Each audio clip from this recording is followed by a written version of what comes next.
Did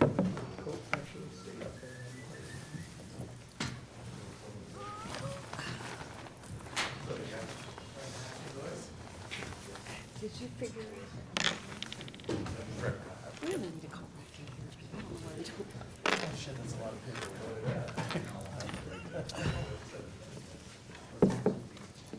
Take one and pass me.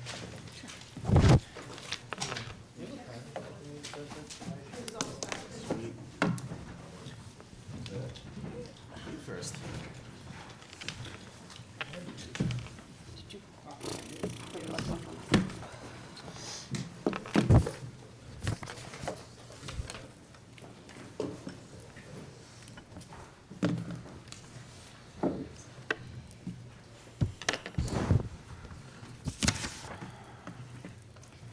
Need the gavel, Counselor?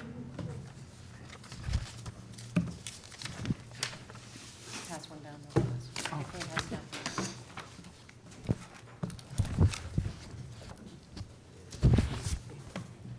I'd like to call to order the city infrastructure meeting for December 12th, 2019. We'll have a roll call of members. Counselor Moore? Here. Counselor Gibbs? Here. Mayor Reed? Present. Counselor Armstrong? Here. Counselor Kelly? Counselor Ansel? Here. Counselor McFarland? I'm here. Okay, we'll now have our reports from department representatives and discussion with councilors and public works. That's some news.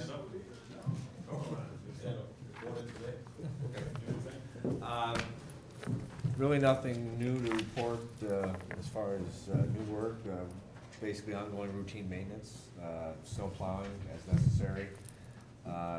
Right now with the snow gone, we're doing some brush removal, water, sewer maintenance work, and that's pretty much the extent of it.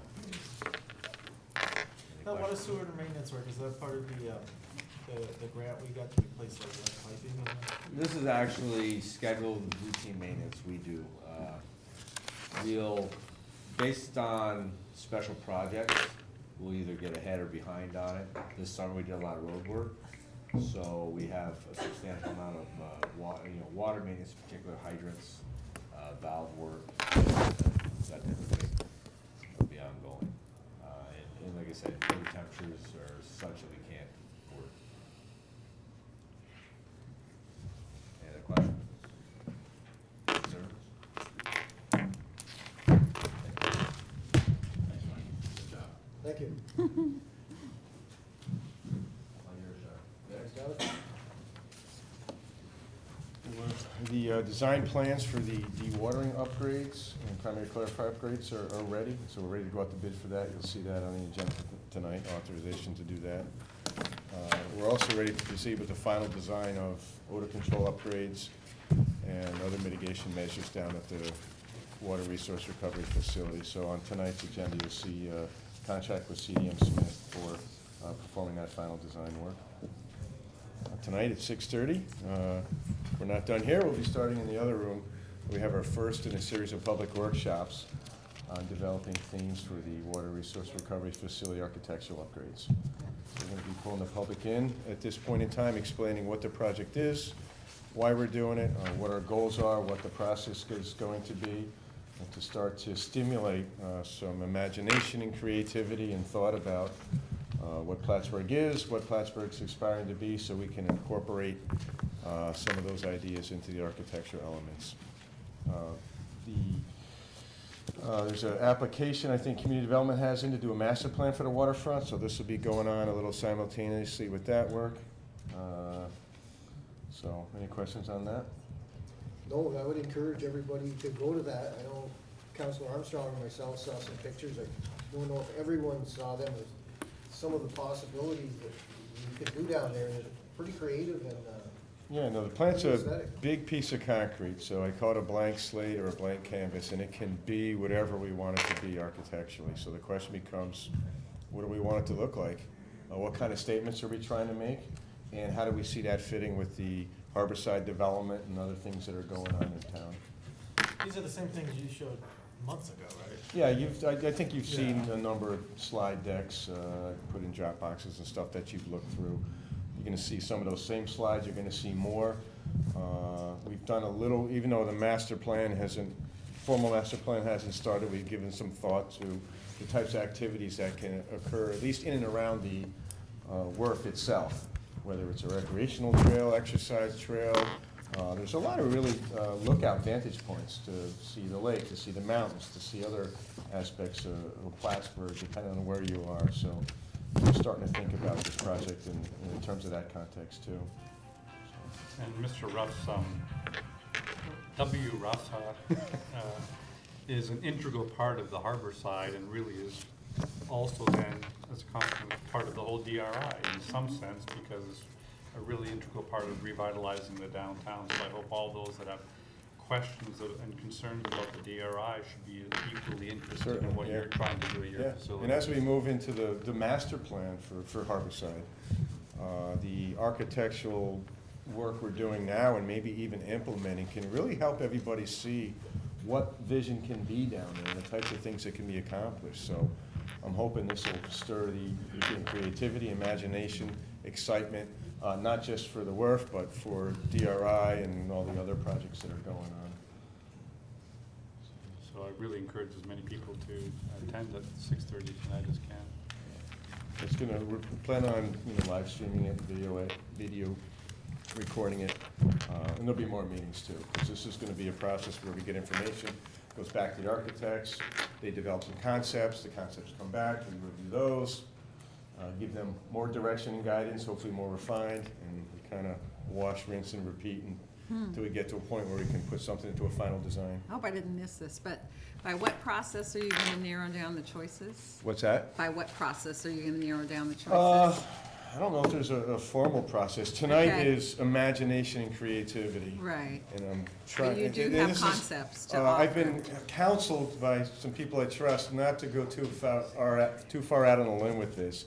So there's some caveats tonight, but I really don't want people to limit their imagination and their creativity by anything that seems impractical or by cost.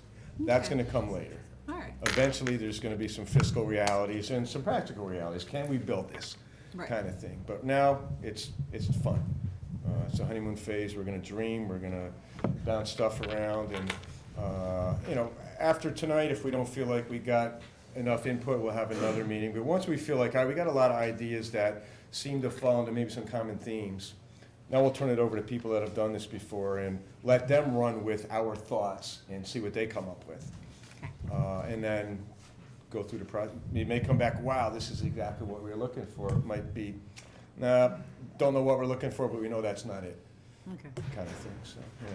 So it's gonna be iterative, which creates the potential for frustration and also the potential for people's expectations not being met. So I'm gonna try to do a lot of talking about expectation. We're dreaming big now, later we'll get real. And we want everybody's ideas, and people are gonna need to understand that not everybody's idea can be implemented. It may be a great idea, but for a number of reasons, it might not be practical, it might not be affordable, or the majority of people might just might not like it. And everybody's gonna have to be okay with that. yeah. What's that? Yeah. We're not okay with it, but it's just gonna have how it's gonna be. And it's the nature of this kind of project. So, cool, thank you. Thanks, John. Thank you, John.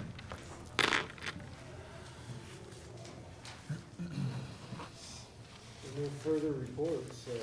We'd like to move the agenda items brought forward from the departments to be approved by committee and recommended to council. We move to the agenda. I'll make that motion. Second? Council Moore? Yes. Council Gibbs? Yes. Mayor Reed? Yes.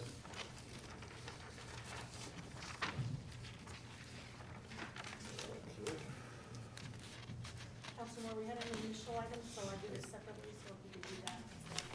Yeah, I just saw that. The resolutions for initial consideration, there's a request from the city chamberlain to authorize an additional $4,551,000 for the city to borrow, issuing long-term debt in order to provide funding for the capital spending for various projects, adding to or upgrading the city's infrastructure and equipment assets. The 5 bond resolutions are included as supporting documentation for authorizing this request. You wanna move that to the? Yep, I'll make the motion. Second. Council Moore? Yes.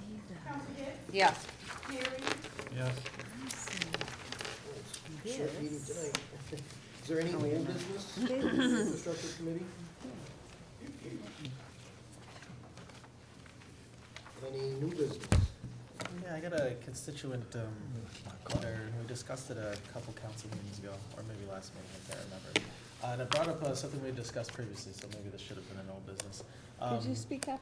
Yeah, about using the biodegradable plastic bags, but those plastic bags are not clear. And I remember we discussed that, and the other thing came up with like leaves and grass clippings. And I remember you had discussed it a little bit a year ago, but this person, talking about single-use plastic bags that are more environmentally friendly. What's the department's position on that? We like clear bags, Why is that? because the people put stuff in bags and aren't recyclable or garbage. I'll make a individual, or keep glass because can't see it. Okay, so. Now, do they need to be like perfectly translucent bags, or can they be a color that's also semi-see-through? Well, you have to be able But to I look at didn't what's in the see bag, it what's on, not. it's on here. That's an idea. And that's for garbage and for the leaf clippings, right? Because I remember one of your biggest problems with the leaf clippings and the leaves and stuff like that was that people were putting garbage in those bags. Correct.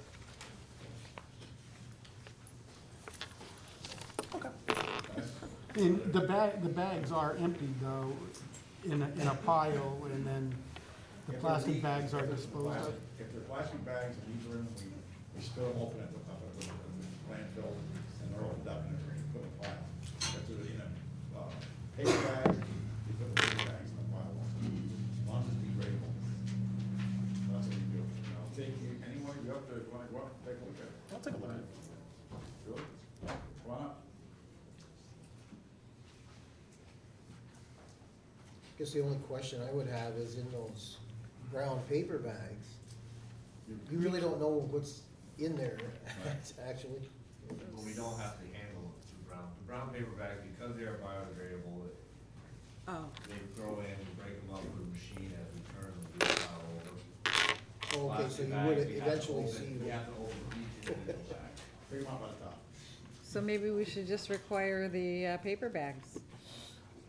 But the problem with those is, especially when there's no set schedule for Well, that's pickup of those, they can start degrading Yes. on the side of the street. I remember, yeah. Yeah, right? So And if I it starts guess raining, those this become person had requested that, an investigation into whether or not a schedule might be developed. I had explained that that was kind of something you fit in as you are trying to get done with other tasks, and if there's extra time, you're able to do that. That typically coincides with the refuse schedule. Right. If they read, they're a city garbage customer, if they read the refuse schedule, it tells them when we try to take the yard waste. That being said, based on workload, weather, what have you, that can be delayed several days. And you see, like this year, we got behind. Yeah. Tremendous amount of leaves.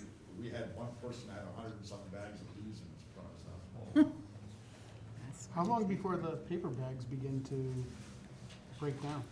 As far as, We're about season typically, in the spring of the year, depending on how often we turn them, they break up, it's like what. We actually got rid of, I would say, 8 to 10 loads of composted leaves this year out of our leaf pile. They were taken, someone requested them to make a mix for bioretention soil. Anytime someone wants to get rid, wants to take it, we'll get rid of them. And it breaks down, we got to the center of the pile and it breaks down nicely. and we're obligated to pick up all of the piles, not just those from citizens that utilize our garbage Our garbage people. pickup. And then we do a citywide late season because, as you know, if you don't pick them up, they end up in the road, or they just sweep them out in the roadway, which makes a hazard for traffic. So we generally try to, near the end of the season, try to pick up the whole season a couple of times, or at least half a month.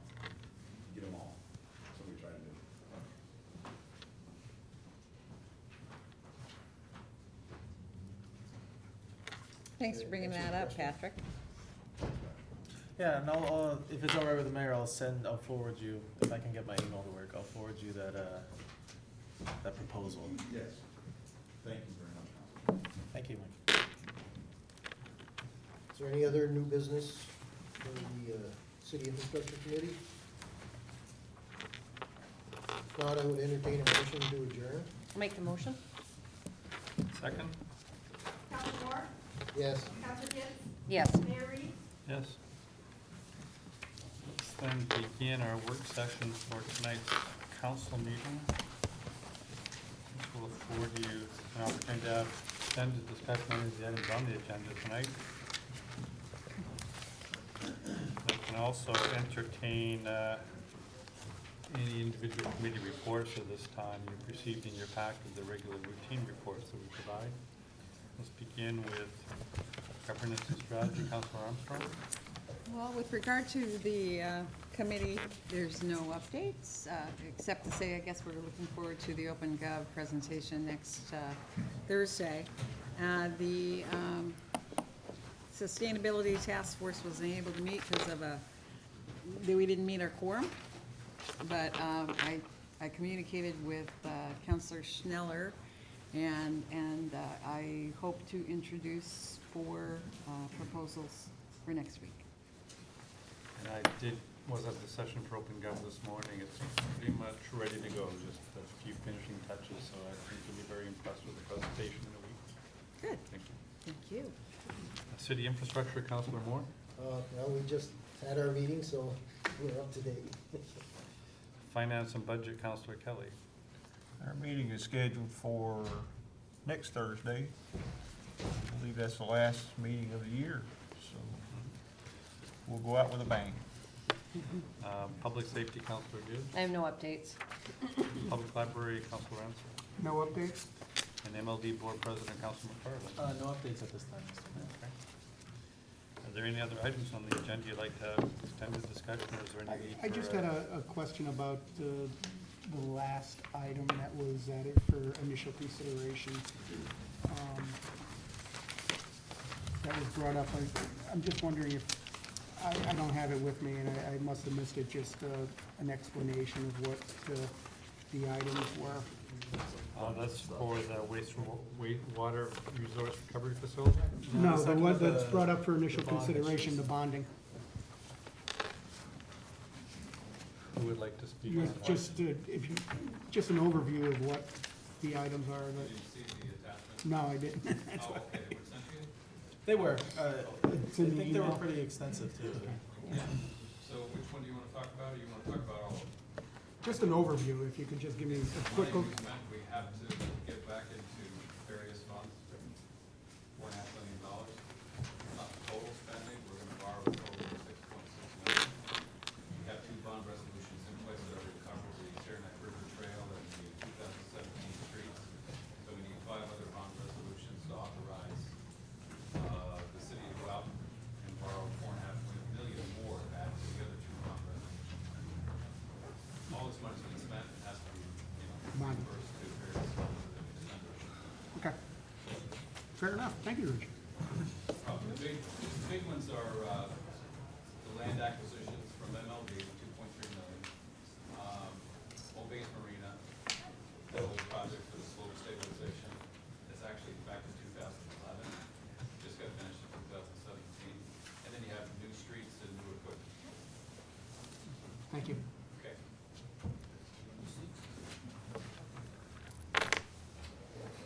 Thanks.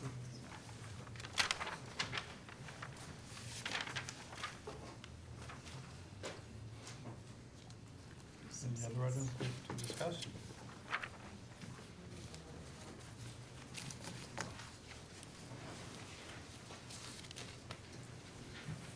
Do you anticipate any needs for executive sessions tonight? I'm sorry, what was that? Do you anticipate any need for an executive session tonight? Yeah, I would make a request for executive session to talk about a personnel issue. Do we have a Does it second? involve a particular person? Just gotta clarify that resolution. Yes. That motion. Second by Councilor Ansel, all in favor? Aye. Aye. Opposed?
All right.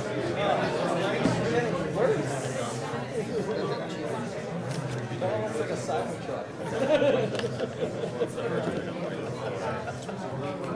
Got some time, it's 4 or 5:30, don't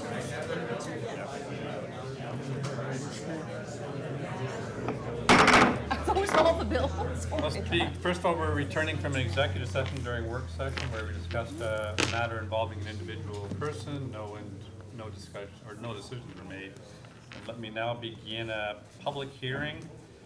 The City of Plattsburgh is holding a public hearing to hear public comment on a proposed local law P6, the local law adding section 144-18 rental permits to chapter 114 building code administration enforcement to the city code of the City of Plattsburgh. And actually, Councilor Ensel called for the hearing. Do you want to operate the gavel for the public comment period? Mayor, we received 2 written comments, one Sandy Karen, the first, and second is John Gordon, who represents the Plattsburgh Advocacy Association and local community partners. Is there a timer? Are we instituting the 5-minute time limitation? for This is the your open meeting? discretion. 5 minutes is what we use standard for council meetings, but typically for a public hearing, we gauge the level of interest, how many speakers will be coming forward, and then adjust the time accordingly. Okay. I guess with that said, can I maybe have an idea of exactly how many people plan on speaking tonight? 1, 2, 3, 4, It's a lot.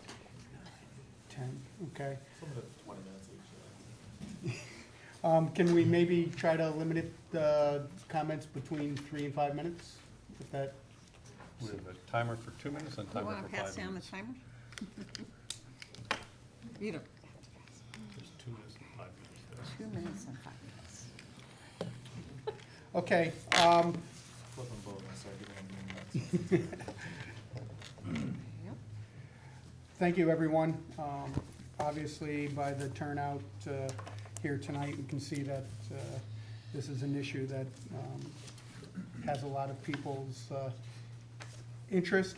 So when you do make a comment, please come up to the microphone. We ask you to come up to the microphone and state your name clearly for the record so that we will have, We have a sign-in sheet and too. we also have a sign-in sheet over here. Please sign in so you can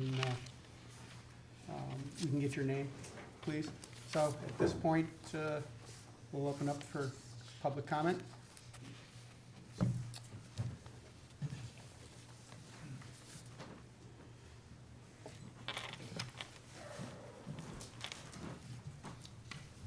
Merry Christmas. Merry Christmas. My name is Art de Grand Prix. 50 years ago, I moved into my home on Pleasant Street. we picked the Center City because of all of its attributes. Nice neighbors, doctors, lawyers, college professors, deans, dentists, big homes where business people lived, and it was just lots of young kids around. The seller gave us 100 gallons of oil. I'll come back to oil later on. I thought it was a great deal. Oil was 20 cents a gallon. We spent 20 bucks. Glad to have it then. A lot has happened in 50 years. I was a young man with a young wife, and in 50 years, I'm now an old man. And I'm a man that is kind of has to stay right where I am because I'm on a fixed income and I can't move to Peru. I can't move out in the lake. I can't move up in the West End. But in the 50 years, the integrity of the Center City has changed dramatically. These big homes, people couldn't afford the price of oil. They moved out, and they weren't having the big families either. So they were snatched up by entrepreneurs, landlords. Good for them. But what happened, they filled these buildings primarily with college students, and they have not maintained the buildings. There's no supervision. They don't rake the leaves, they don't shovel the snow, and at times they're very disruptive. Now, there are all kinds of landlords. There are good landlords, bad landlords. There are landlords that are absentee, a lot of those. And there are even some landlords that I taught mathematics to. And a lot of the landlords are not responsible for what is going on in the Center City. But basically, it's so bad that the assessor said, we're not going to raise your assessment because of the area you live in. And that's pretty darn sad. The Center City was the crown jewel of Plattsburgh at one time. And now it's like a combat zone, it's a ghetto. So we have to have some accountability for the landlords that own these properties in the Center City. And I think that's what's on the agenda tonight for the council to pass. I have nothing to do with what kind of fees are going to go on. I can't leave my home, and I have good neighbors, but there are very few single-family homes left in our area. And I'm talking about Court Street, Broad Street, South Catherine Street, and the streets that are perpendicular to those. And you know, if you don't live in town, you don't see the destruction that's occurred. So maybe the landlords could get together and police those that are not doing the job. That would be the prudent thing to do. I thank you, and Merry Christmas. Thank you.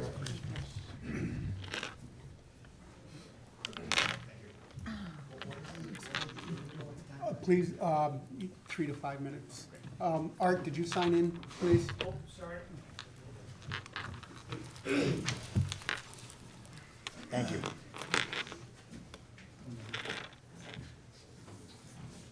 Mayor, council members, my name is John Ducharme, and I am with the law firm Ducharme Clark, located in Clifton Park, New York. And I represent a group of coalition of concerned citizens that exceed the number of 50 who own rental properties in the city of Plattsburgh. And they've asked me to represent them with respect to the proposed local law number 6. I'm not going to take up too much of your time tonight.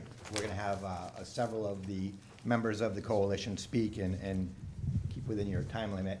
But I do have some issues that I just wanted to bring up for your review and consideration that deal with the legality of the law. And the first issue that I wanted to address is, in looking at your agenda, it looks like there's been a seeker short form that's been filled out. I would like to call your attention to New York State Regulations 6 NYCRR 617.4, which defines a type 1 action. And a type 1 action includes the adoption or changes in the allowable uses within any zoning district affecting 25 or more acres. And I don't know if anybody has done a study on how much or how many properties that this new zoning or this new building code would affect.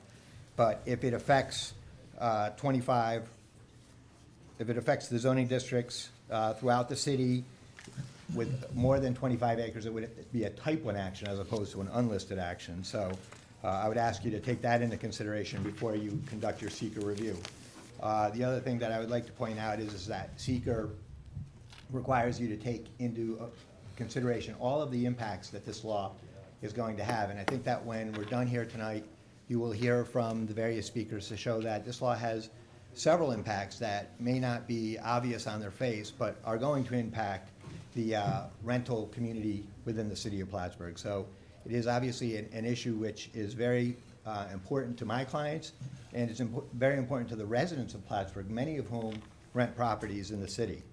I would also like to point out that the local law is, under the general city law, the council has the authority to change the law.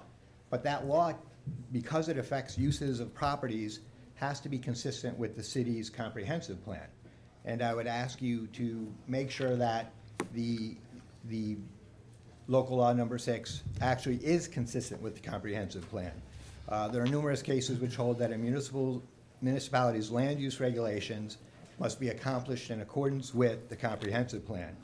And if you review the city's comprehensive plan in relation to the local law, I'd submit to you that it is contrary to your comprehensive plan. Throughout the city's comprehensive plan, it repeatedly acknowledges how important SUNY Plattsburgh is to the city and its economy and the student housing as well.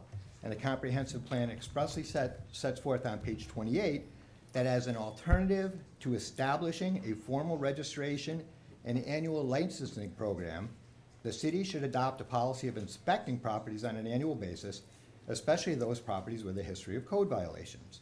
And I would submit to you that the current law in Plattsburgh does that. It complies with the comprehensive plan. But now what you're doing is you're changing the law, and in fact, you're directly contradicting your comprehensive plan. And the case law instructs us that the essential purpose of the requirement that land use regulations be in accordance with the comprehensive plan is to guard against ad hoc legislation affecting the land of a few without proper regard to the needs of the design of the community as a whole. So I would submit to you that if you enact that law tonight, you're violating your comprehensive plan and you're subjecting it to challenge. A third issue I want to bring up is that I think there are some constitutional issues with your comprehensive plan. I think we all know that the Fourth Amendment precludes a municipality from unauthorized searches and seizures of property. And in order for the government to constitutionally search a person's or a citizen's property, it requires a warrant and probable cause. And Section 144-18D, subsection 5, authorizes the code enforcement officer at his discretion to inspect a property whenever he wants to without regard to a warrant or probable cause. And I would submit to you that that will violate property owners' constitutional rights. So that's something that you need to look at and take very into consideration. There's also a definition of family in your proposed law. The definition of family, there's been a ton of litigation on what the definition of family needs to be in order to be constitutional. And there's been so much litigation on that, the Department of State's Office of General Counsel has published a guidance memorandum to help municipalities understand the issue and the distinction between the definition of a family in a zoning law as opposed to the definition of a family in a building code. And this law is intended to amend the building code. So what you've done is you've in essence grafted the definition of family from your zoning law and put it into your building code. And the Department of State's memorandum counsels that those, okay, but those things are different. And so the building code is intended to address safety of buildings, fire hazards, not the relationship of people in a family. And it's inappropriate for you to put a definition of family in your building code, which is more or less a definition that should be in the zoning code. And finally, there's two other issues, and I'll be very brief. I think the law has several internal inconsistencies. Those internal inconsistencies, I'll give you one example. What it says is that if a tenant complains that the landlord's violating this law, and it's found to be, the complaint is found to be appropriate, the remedy that the city has is to say that it would be unlawful for the landlord to rent properties in the city of Plattsburgh to the tenant. But then the law says that it's illegal for the landlord to evict a tenant from the building. So what you've got is a law which says, on one hand, the landlord can't rent property to a tenant, and on the other hand, it says that he can't evict a tenant from the building. So you put the landlord in a catch-22 that he just can't comply with your law. And the last thing is I think there are serious unintended consequences which could result from this law. If you have a landlord who owes a water bill or a back tax bill, and that landlord owns 100 properties within the city, and on one property he has a back tax bill, this law allows you to eliminate his permit so he can't rent any apartments throughout the city. So basically what you're doing is you're making it so that that landlord is going to have to evict all of the residents in all of his properties, and so all of those people will be without housing. And I just don't think that this law has been given serious and sufficient consideration before you adopt it, because there are going to be some serious unintended consequences. Thank you. Thank you. Someone else? Oh, here we go.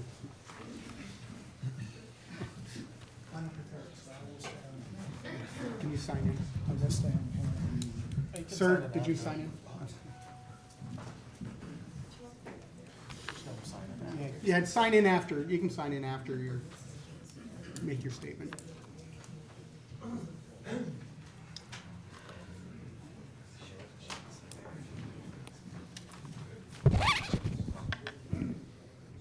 Good evening. My name is Neil Fassett. My wife and I have owned rental property in the city of Plattsburgh for over 25 years. I'm a licensed real estate broker and a certified property manager. Our brokerage and management company are in the city at 176 US Oval, where I've resided for over 15 years. I also represent real estate investment interest of a number of the taxpayers gathered here tonight and many that were unable to attend. We're opposed to the law that is under consideration for reasons that have been presented by Mr. Ducharme and my friends and colleagues who own multifamily housing in the city, who you'll hear after me. Some, or maybe most of you don't know those of us who own the majority of the multifamily housing in Plattsburgh. Many are assembled here tonight. The vast majority of multifamily owners are not out-of-towners. We are not multinational corporations that bleed what we can out of this community while giving nothing back. We are not billionaires, and in comparison to larger markets, few have what most would consider to be significant wealth. Most of us have other jobs or own businesses in our community. Most are considered blue-collar investors who started small, gradually growing our rental businesses, and many of us have invested our life savings in Plattsburgh. Most of us have raised our families here. We serve on boards. We are routinely asked to donate money to charitable causes. We inject significant money back into our local economy as we maintain and build our properties, pay our workers, and support our local retail outlets. We are called upon often to help solve problems our community is faced with and eagerly take on those challenges. Most important, we provide an essential service to this community, housing. And our business is not an easy one. Our tenants have many problems that extend way beyond what they lease from us, and the majority of us do our best to help them through issues they may have, even if it's at our own financial detriment. We are housing operators, but we also perform tasks similar to social workers, and we do this because we sincerely do care about the people who live in this community. Multifamily housing is a highly regulated business. We have a huge number of laws that we have to follow in order to be compliant. As John Ducharme pointed out, state and local zoning laws are in place to address the complaints that were suggested by the City Livability Committee. We appreciate each of you that are our counselors that have taken time to meet over the past couple days to listen to our perspective. It's clear to me that what's being considered tonight is a penalty on the majority of us for the sins of a few. It's clear that most of the complaints and problems are originated from the same area, and I agree with Mr. de Grand Prix, the center city, where college students are known to live. It's a catch-22, as SUNY Plattsburgh is a vital asset to our community, providing diversity, culture, and economic value. I honestly don't think we can resolve every problem that results from student housing, but most student housing owners are committed to adhering to the laws that are already in place. During discussions with some of you, we learned about two problems that warrant consideration because current zoning does not seem to address them.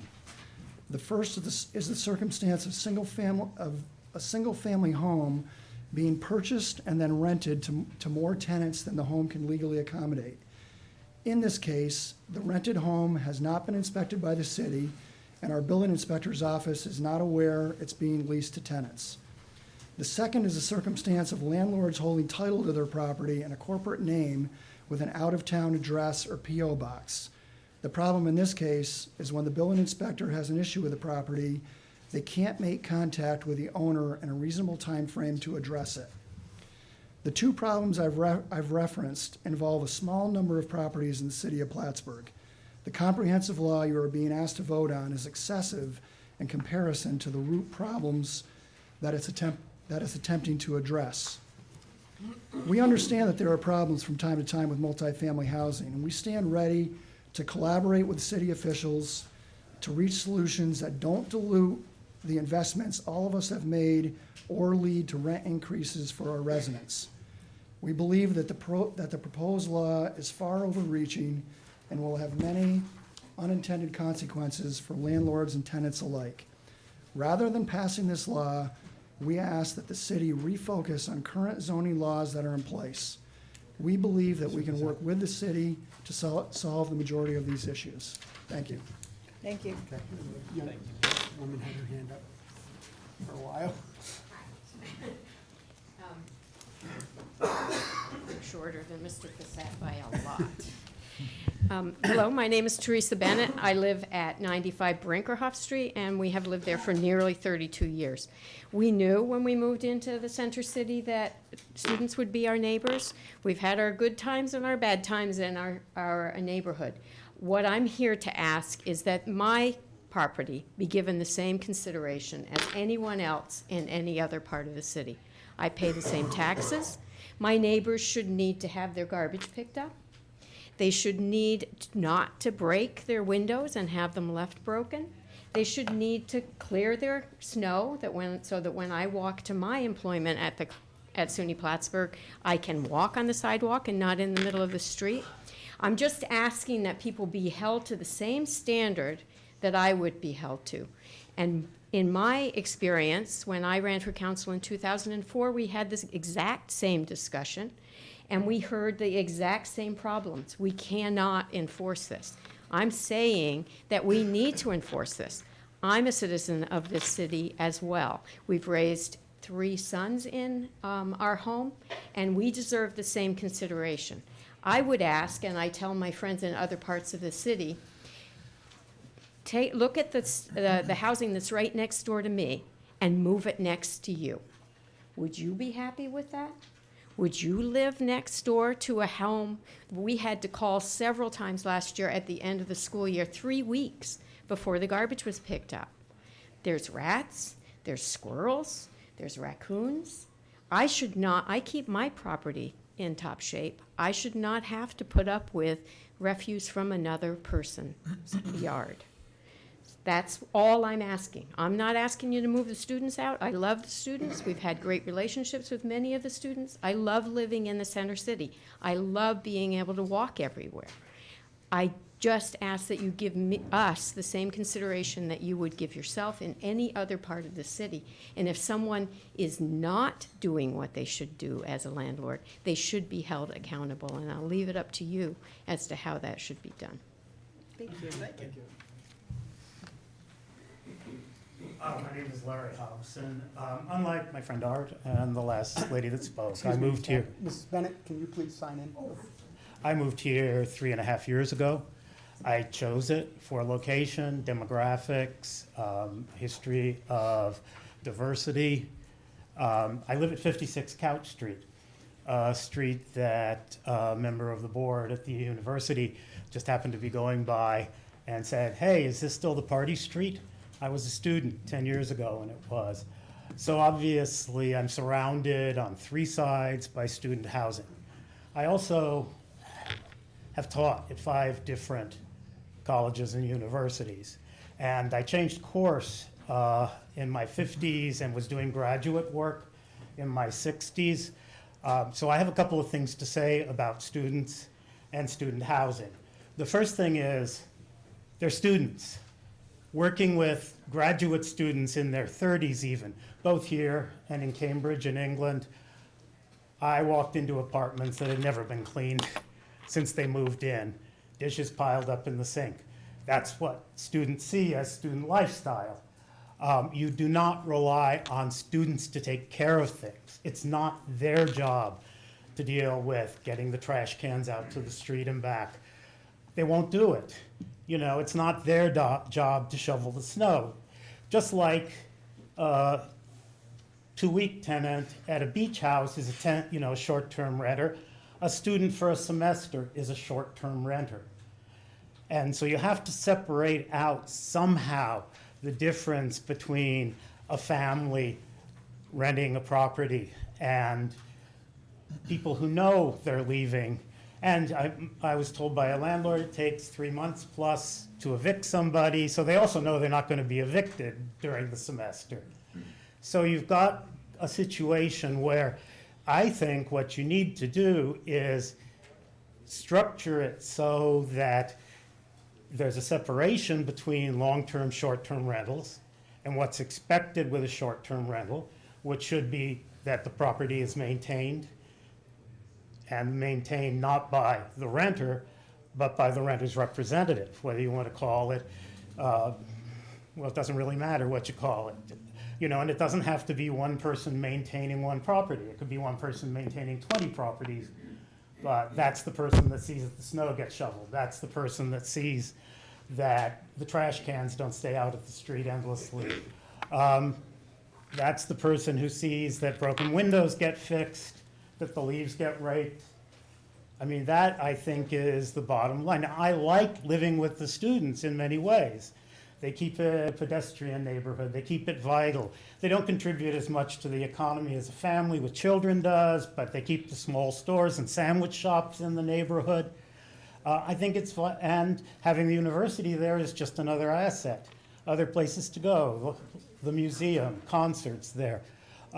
All I would ask, as someone who faces exactly the same things as the last speaker faced, is that you really think in terms of this as a short-term rental problem, separate it out from the way you deal with people who are renting a permanent home, and address that, because that, to me, is the critical issue. Thank you. Thank you. Thank you.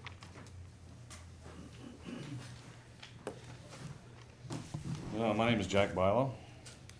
I have an apartment in the city. Can you hear me all right? Yes. As we're taking a look at this and going through here, we have commencing on March 20th, 2020, which is approximately 40 working days. They want everything registered. And then they also come up here by May 1st that it's unlawful to rent to a high occupancy rental unit unless and until the permit shall have been issued. Now, this doesn't seem to be well thought out. It seems like they're going to have to, you'd have to look at 100 apartments a day. There are approximately 4,300 apartments in the city that come under what we're looking at right now. Recently, the mayor mentioned the fact over wiry that it would only cost the tenants about $1 a day for this to be implemented, or $1 a month, excuse me. So I did the figuring here, and that would total to about $48,000 in revenue, which wouldn't even cover the job for one individual to cover this particular job here. We have some other things in here that we go along with, and one of my reasons for saying that that's not going to it's not going to wash is here's Part G of this thing. I hope everybody here that's talking and everybody here has read the whole thing. I'm hoping, because I talked to someone the other day who hadn't read any of it. So to make comments on this, but here's why I feel that the fees are going to be passed on to our tenants. Rental permit fees, rental inspection fees, re-inspection fees, rental registration, certification fees will be charged in the amount, that doesn't sound like $1 a month to me. Sounds like quite a bit of extra work. The other thing too is we have, they want to have the apartments inspected every 3 years. That's already on the books. And I have no problem with my apartments, or I don't think most of the people have any problem with their apartments being inspected here. But to have them registered every year, these apartments are not, that's not going to help any of the tenants as far as if you have run down things. It's just going to be another inspection fee, which we're going to have to add on. The landlords are going to look like the bad guys here because they're going to have to raise the rent up, and the tenants, it's sort of kind of going to be a hidden fee here. I don't find that this is very well thought out that's being presented here. We have another thing here, repetition of words in this particular thing, which kind of upset me a little bit. And I'll just give you the repetition of the words that we have here in this document. Revoke, revoked, violation, revoked, denied, revocation, denial, violations, denied, violations, revoked, revocation, revocation, revocation, revoked, unlawful, violation, unlawful, violation, unlawful, violation, unlawful, violation. And it goes on like this throughout the whole document. That I've just repeated some of the stuff that's written here. I'm not for any of this right now. They want to know where the apartments are. It's not very hard in the city to take a look. They also want to put a sign in front of the apartment buildings. Pretty much everybody can tell it's here in part of it. They want to have a, what is it? The owner of the rental building or structure shall conspicuously display a copy of the rental permit on the main entrance to the door. Pretty much right now, you can tell who has an apartment, who doesn't. Most of them have meters. The meters are all around the city. You can find out. Not only that, most of the people have their own mailboxes. So if you want to know who's, if it's an apartment, that's pretty easy to tell. So I don't think that we need to go over this work. I don't think that that's going to help anything. I think that it should, I think inspections should be, if there's a complaint, everybody's doing what they're supposed to do and investigating every 3 years and taking a look at the apartments, or upon complaints. If we see a broken window, it's not very hard.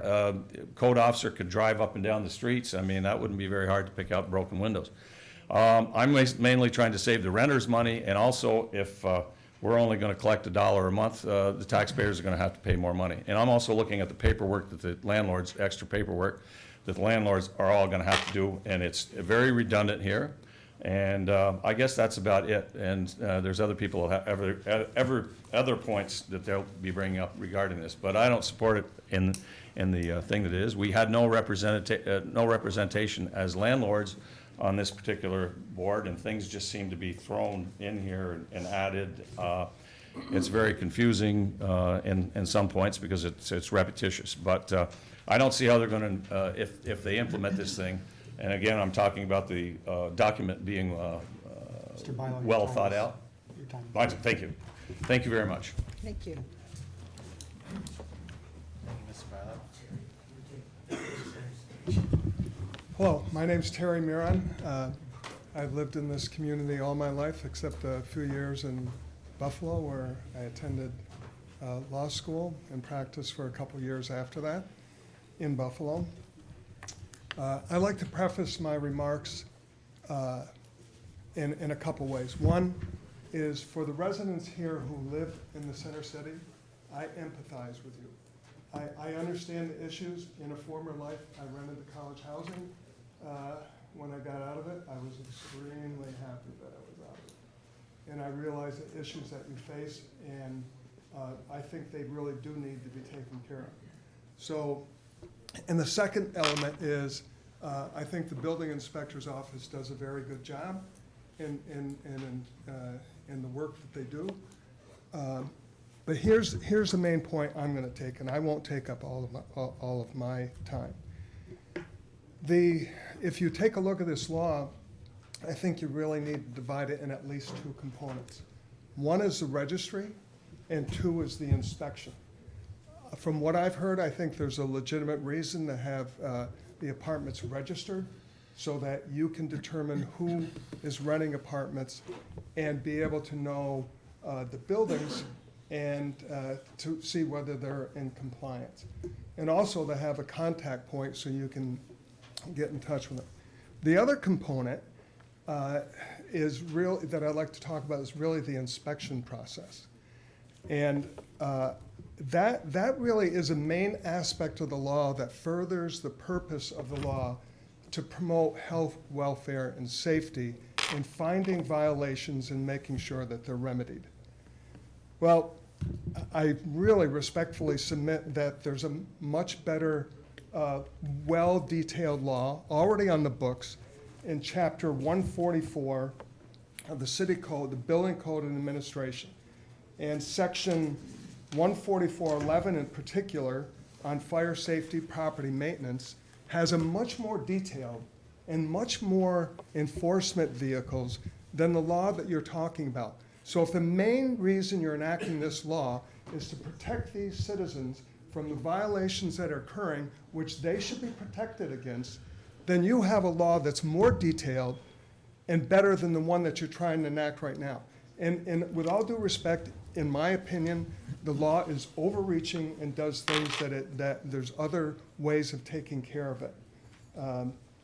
Like somebody owes one sewer bill and you stop them from renting every apartment they own. That just, I don't think that would hit, if you took a vote in here, I don't think that would hit anybody as not overreaching. So if you take a look at Section 144.11, it provides for inspections not greater than every 3 years, like this law does. It provides for complaints like this law does. It provides for a compliance order demanding the correction of it, like this law does. It provides for an appearance ticket to go to court, which this law I don't think specifically does. Maybe implied it does. And it provides for civil penalties that this law probably implies but doesn't specifically provide for. And it provides for injunctive relief that this law doesn't mention, and that, excuse me, I'm throwing things. That law, I thought it was worth actually quoting it. Provides injunctive relief to prevent, restrain, enjoin, correct, abate any violation. So you already have the teeth. What in the world are you doing enacting another law that provides something that's in more detail than the law that you have right now? I'm a logical, reasonable person. I would say that the landlords that I know would be extremely happy to help in a collaborative effort to brainstorm problems to solve the issues of the residents here. Because we all love this city and we all want to make it better, and this doesn't do anything to accomplish that. Thank you very much, and I won't forget to sign my name. Thank you.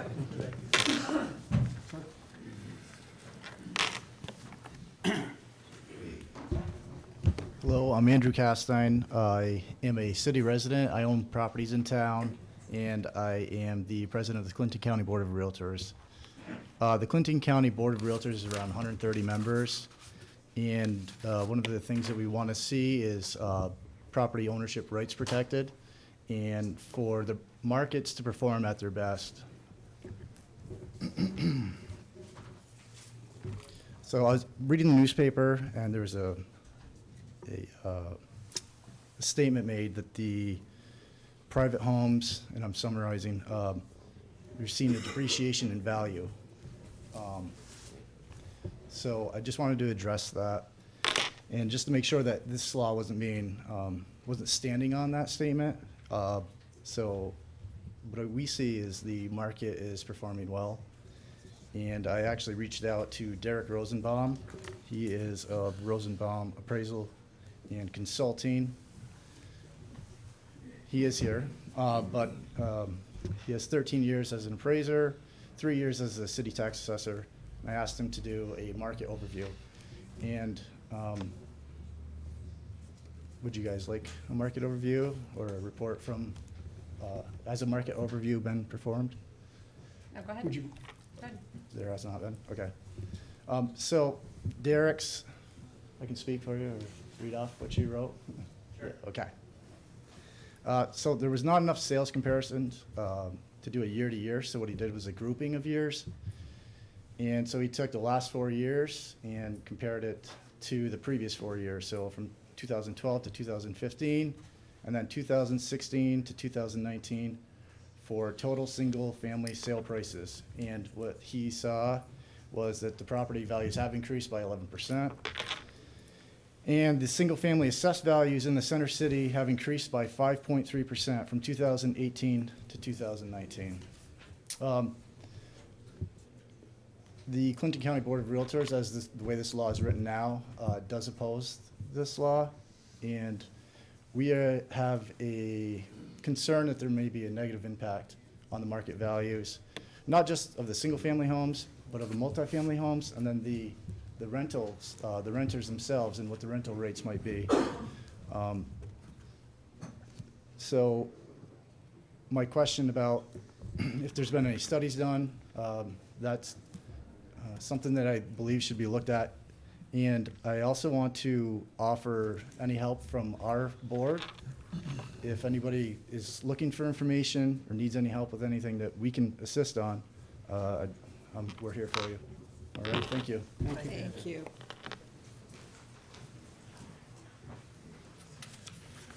Mr. Castine, can you sign in, please? Be quick, 2 minutes and 40 seconds. You're on the clock. Yeah, right. What's your name? Good evening. My name is Scott Height, and I'm here to stand with the other real estate investors in the room and not here. I remember being handed orders in the Air Force, go to Plattsburgh. I said, where? They said, get on 87, drive straight north. I pulled into the city January 6, 1990.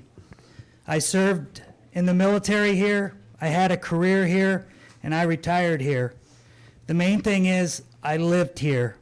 I love the city. After meeting with several friends who invested in real estate properties in the city, I took the leap. In 2004, I bought my first rental property on Wall Street. I had to fix up the place before I was able to properly rent to somebody. I had to make several updates. I took pride in the property, and when I rented it to a family. I formed a bond with them. I worked with them through the years, and they became part of my life. I sold the property in 2009, and those people still see me as somebody who took a chance in them and rented a home. Since then, I bought and sold several properties in the city. I've taken pride in each one and made them the best that I can. I have been approached by a few of my tenants who read the article in the Press Republican, and they asked what that means for them. I said nothing right now. Anything and everything would be on my shoulders. It did open the discussion as to something was found or I lost my rental permits to my buildings. They worried they would have to find another place to live. They worried about me not wanting to deal with these issues and sell. What I want the council to know is these people depend on my renting style. They depend on me being able to call me anytime, head over there to take care of any issue. They depend on me because they might have a dog and wasn't able to find a decent apartment in the city with their family pet. Lastly, they asked me about their rent. I've informed them that the cost is a potential to go up, depending on variable options and what the city does. I want the council to know I've invested in the city because this was my home. I've invested in people here, and most of them has been with me for over 5 years, some of them probably over 15. I've invested in these apartments to make money for my family, just like any restaurant or any business in the city. Just like the others in the room today, we are hardworking people. We built our businesses over the years. Our businesses weren't made overnight, and I don't want them taken away potentially that quickly. In closing, comprehensive zoning is already in place to deal with just about every provision in this new law. Let's just enforce them to what is already in place. If the council chooses to vote tonight on this new law, I encourage you to either put it off for some time or just a flat no. Thank you very much. Thank you.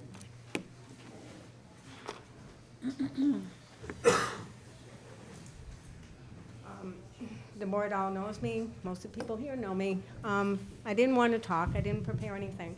My name is Carol Klepper. I've been a teacher, a counselor, a landlord for 35 years. Most of the people in this room have even been landlords longer. I've heard the concerns that many landlords express about having added burden. New York State just imposed significant changes in rental landlord law that already creates a burden for landlords. However, I live in the center city. I've been living in the center city for better or for worse for 35 years. I chose to live in the center city because it's walking distance. When I came, there were historic homes. The values were, the homes were kept up. It's beautiful. We have a problem with enforcing what's on the books. This, from what I understand, is mirrored after other cities that have problems with transient housing, with student housing, with landlords that don't take care of their properties. I'm not going to say that landlords in this room are all terrific. We all work hard. But something has to be in place to prevent 15 Couch, Tom Lattinville, from happening, where the building burned, more than 50% or more, you're supposed to demolish it. It's still standing there after 6 years. The property over on Cornelia Street that burned, it's still sitting there. The zombie properties where we can't seem to get that taken care of. Properties that are single-family homes that have been sold with the underpinning or outright lies that their college student is going to live there, or they're going to move from Latham, New York, and live there. 77 or 72 Brinkerhoff, perfect example of what happened with lies and inability to inspect after 5 days of selling a property and have continued inspection to make sure that those single-family grandeur historic homes are not over-occupied by, it doesn't matter that it's college students, it could be regular people that rent a room. Other people call me looking to rent a room that are working people. It doesn't mean that they're students, but they are non-blood. It is not a family. It's not the same that when a single-family home is rented by a family with members, they take care of that home to the best of their ability. But landlords are reaping the benefits at city residents' expense. And the problem with Couch Street, where I live, is that thank God I got involved and the realtors that handled a couple properties were upstanding citizens and didn't rent to anybody but, a family, a single family unit. But up the street, on the corner of North Catherine and Couch, a hockey team moved in. I met the owners that bought the property. And the father of the college student said, "Oh, I'm so excited. I bought this property. My son's going to live here." I know why he was excited. He moved in the whole hockey team, so he benefits from the rent. My concern is and we've been trying to do accountability for landlords, whether they're absentee landlords or in the city, to maintain their properties for over 50 years, I'll be honest, because I've lived here all my life, and we've tried it. And we've not been able to take care of a registry with landlords. There's always going to be opposition. Nobody is going to be happy to make any changes. And I, as a landlord that own multifamily, I don't want to pay for fees myself. But we have to have penalties that if somebody doesn't take care of their property, it's put on them somehow to enforce, to get them to clean up their act. I am concerned about how we're going to enforce this. We have codes on the book now where we can't even keep up with the inspections that we have. And complaint-driven is not the answer. When I live on the street and I see things happening and I'm going to call the building inspector and complain, when the kids in the house know that somebody on the street complains, I'm going to get a rock through my window. And this has happened. I was part of the neighborhood watch. We've tried, I can't tell you how many years. And it's not just Center City. Go to St. Charles Street. Go to Pike Street. Go wherever you can see single-family homes. Whenever they've started to run down, people snap them up and they change things internally, and then they overpopulate them. We have to do something to control the overpopulation in our city. I want to commend the board for trying. I know this is mirrored after a similar college town city with other cities that have similar problems. We need to tweak it. We need to work with other residents and landlords to tweak this, but we need to do something to get things under control. Things aren't maintained, and I'm concerned. Thank you. Thank you. Please sign in.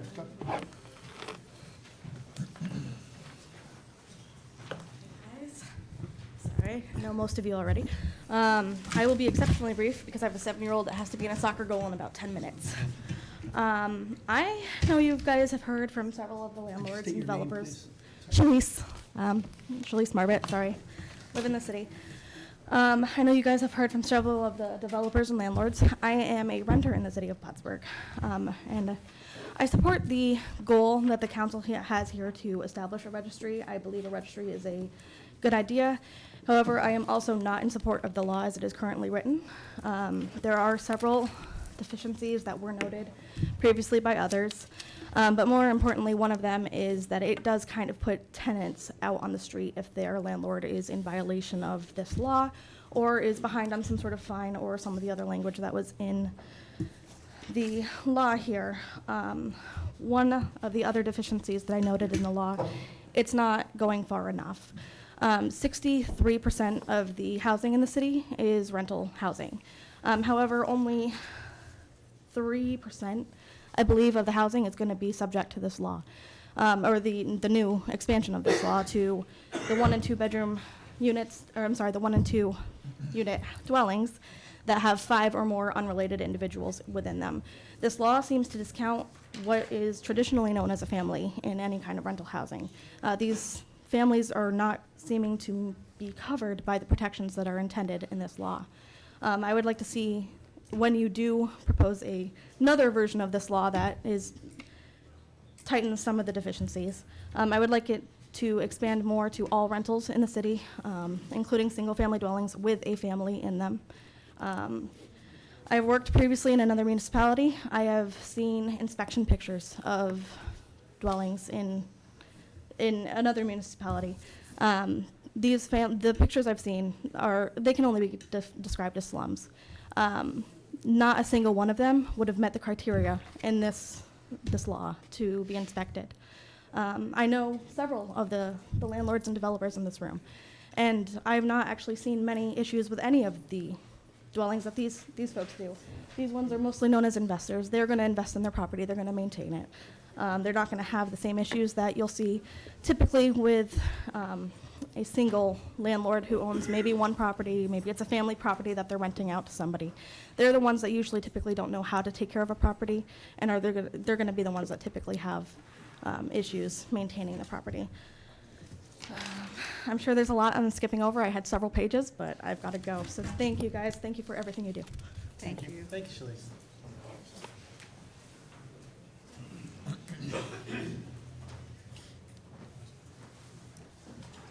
Good evening, thank you. My name's Chris Hay. I'm coming with a slightly different perspective, coming from the financial services perspective. Have had an opportunity to talk to some of the realtors and landowners and people who live in the city, and just wanted to bring up a couple points that I just think need to be considered as we try to address what is a very critical issue. You know, everyone here cares a lot about the city, the development of the city, but there are just some points that I think have not just come out yet that I think just need to be part of what you're going to look at and try to develop a law that helps meet the objectives. Throughout my career, I've worked in financial services. I have worked and been a lender dealing with folks investing in real estate who do it as a career and make a living out of it. Also do a lot of business and have done a lot of business over the years with folks who see investing in real estate as a way to augment their retirement, as a way to supplement maybe the income that they can't derive enough of from their primary jobs.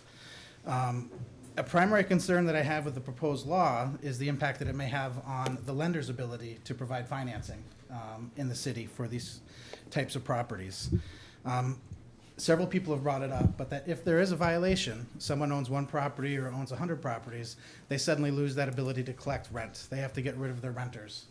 From a risk perspective, that completely changes the profile that I think all of our local lenders will have to take a look at and understand.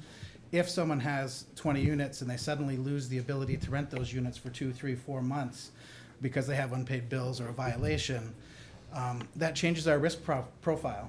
We're highly regulated. We have to manage risk according to our federal agencies. And the concern is that this may become too risky of an area for lenders to be able to participate in. We have to make sure that we're protecting our financial institutions' assets. And with that general risk out there of them being able to have this broad swath where suddenly they lose their ability to collect income, I think could have very much a negative impact on the overall property values within the community. I know one of the things that this bill is trying to do is to ensure that values continue to increase and that we protect the values of the properties. I'm concerned that if they're imposed this way, lenders will suddenly try to retrench a little bit. The capital will be less available to them, which is going to lead to fewer properties in the city selling, which is then going to lead to a potential decrease in the property values because you're not going to see those transactions, and it's going to be harder for folks to be able to move in and out of properties as their goals and objectives change according to their personal financial plans. So in summary, concerned at the impact that this will have on underwriting standards used by local lenders, making it more difficult to find conventional financing, especially those new to the industry. Someone's trying to get into it and doesn't have a good reputation with the lenders may now find it very hard to find a way to augment that retirement, to find a way to get that a little bit of additional income that they could have. And I truly think that it could have a negative impact on the overall values of these subject properties throughout the community. Serious concern. I don't disagree with any of the residents that something needs to be done to try to preserve the city. I just wanted to make sure that you had the opportunity to think about the financing end. Everyone's talking about the renters. Everybody's talking about the impact to the tenants. I think that the impact to the financing may pose some significant challenges that could have unintended consequences in the future. Very complex problem, and appreciate that you are all taking time to try to find a way to address it. Thank you. Thank you.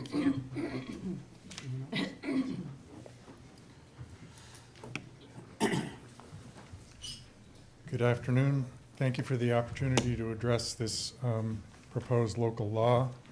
My name is Tim Burke, and with my wife Mary, we own North Shore Apartments, 376 Margaret Street, next to West Bay Plaza.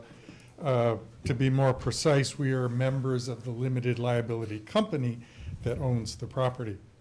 I have a few big concerns with the proposed local law. First, I'm trying to determine the intent of the law, and it appears from previous testimony that you have a serious problem with some properties in downtown Plattsburgh. And it seems that the purpose of the law tries to get at that by defining high occupancy rental units.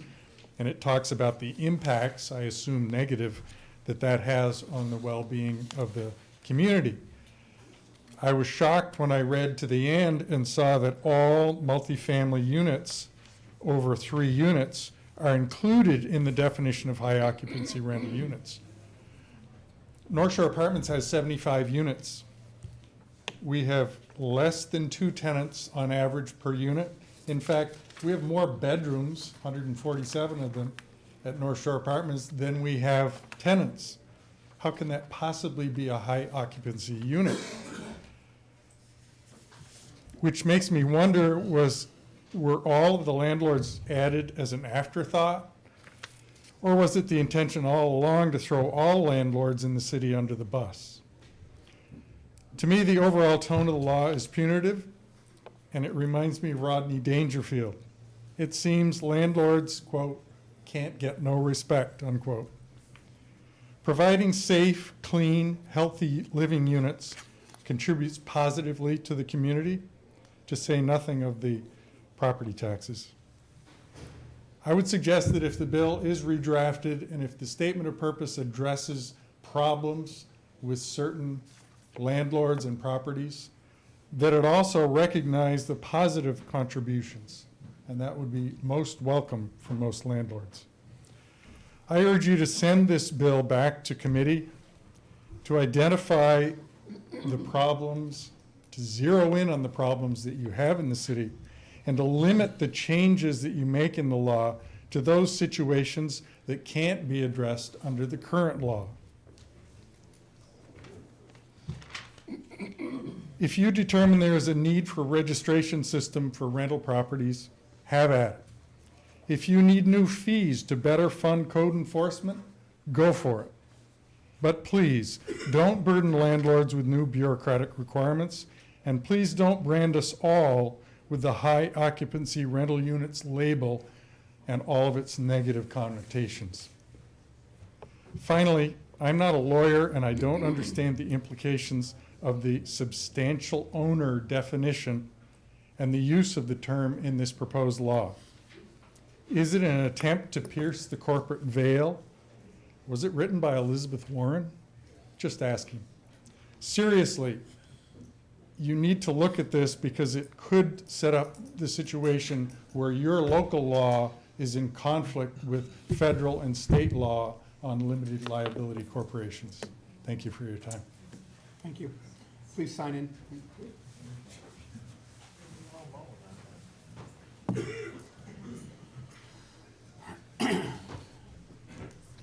Good evening.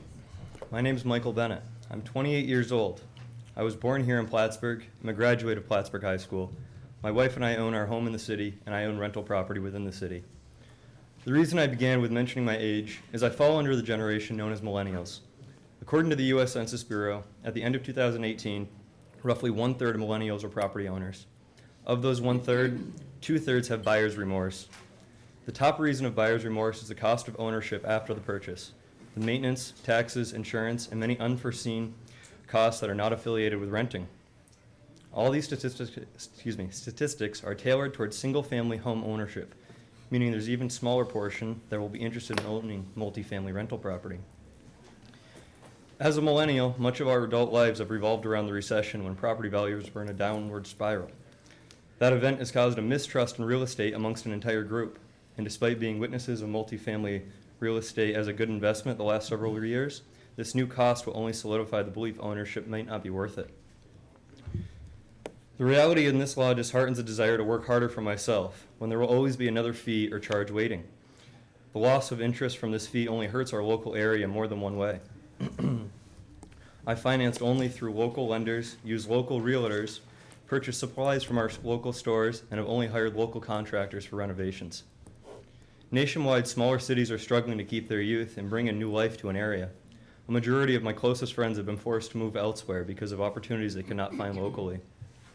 What incentive would any of my peers have to invest in properties when regulations have become ever more difficult?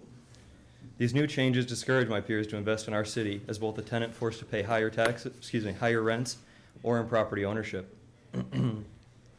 Tonight you see several property owners here. What is going to happen to those properties when they're looking to sell their properties in retirement? If there is no one locally interested from younger generations, these properties will either suffer from deferred maintenance or be purchased by larger corporations outside the area that have little regard for the betterment of Plattsburgh. The buy and hold strategy of real estate is a long-term commitment, and my goal is to provide a quality home for a tenant. I have been invested in our city my entire life, and more than ever I'm concerned with the future of our city as I have a child due in the spring. I do not feel these new sweeping changes are what's best for our city now or for our future generations to thrive. Thank you. Thank you. Is there anyone else who'd like to speak?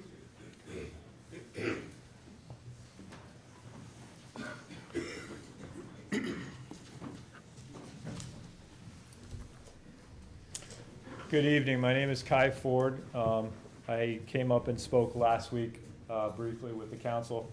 I've had the pleasure of speaking with a number of the council people over the last couple days to address the proposed law. I just wanted to talk a little bit about some of my experiences as a landlord and a builder in the city of Plattsburgh. I grew up in Plattsburgh. I lived in a small 2-bedroom apartment on 154 Oak Street. I went to school here. I left for college and came back and started a career here.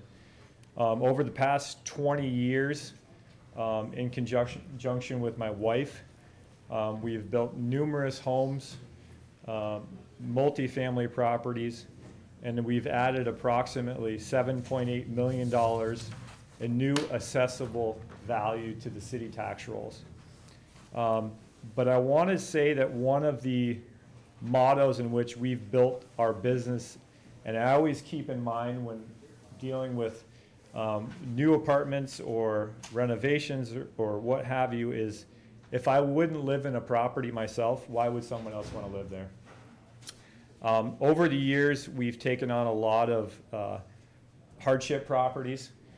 I've been told that I was crazy. What are you doing? One of my first properties was on 85 Wall Street. It abuts a trailer park.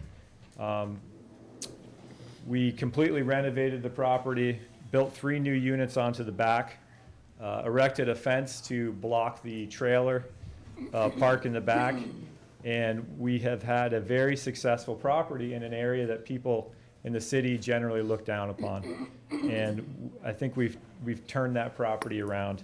I own another property on 150 Boynton Avenue. If you're traveling west on Boynton Avenue, after you pass the park and you're going up the hill, just on the right there, I own a 4-unit apartment building there. Many of you may remember that that was actually a quarry 100 years ago.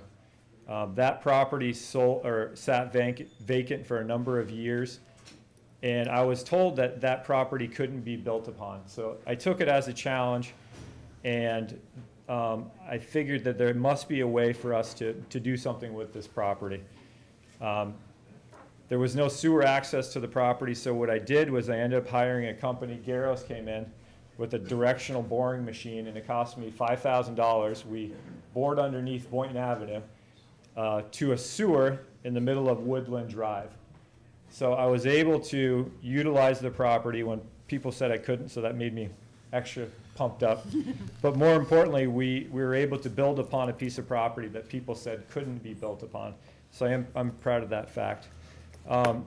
More recently, I helped out with my family on a property on 102 Miller Street. Many of you might remember that was a 9-unit trailer park. With my father-in-law, myself, and my crew, we dismantled 8 trailers. When you dismantle a trailer and try to get rid of it, you actually have to separate all the garbage in the metal. And I have a lot more respect for trailers now, because what they lack in overall quality, they more than make up for in pop rivets and a million screws. And it was an incredibly tedious task, but we took down all the trailers, and my brother and sister-in-law ended up actually taking over the property, and they've produced what I think is a remarkable turnaround for a piece of property in the city. So just to sum up here, when I started to read the new law, I kind of looked back on the work that I had done in the city, and I felt it was a slap in the face for anybody who's invested in the city of Plattsburgh. I really try to do the best that I can with every property that we have. And it's been mentioned a number of times tonight, specifically in that law stipulates that if there's a single violation on a property, I may lose my ability to rent all my other properties. Now, personally, I hope I don't ever have to run into a situation like that, but I worry not only for myself, but also for my tenants. I think you're taking away a lot of the security that tenants would have when they sign a lease. If you sign a lease, you're basically agreeing to give someone a piece of property for a given period of time. If the city can come in and just break this lease, how is a tenant having any type of security? So once again, I know there's certainly problem areas in the city that need to be addressed. And speaking briefly with the Common Council over the last couple of days, I think we came up with some good working ideas. So I would hope that tonight you would. Okay. You would consider voting no, and I look forward to bringing further input in future discussions. Thank you. Thank you.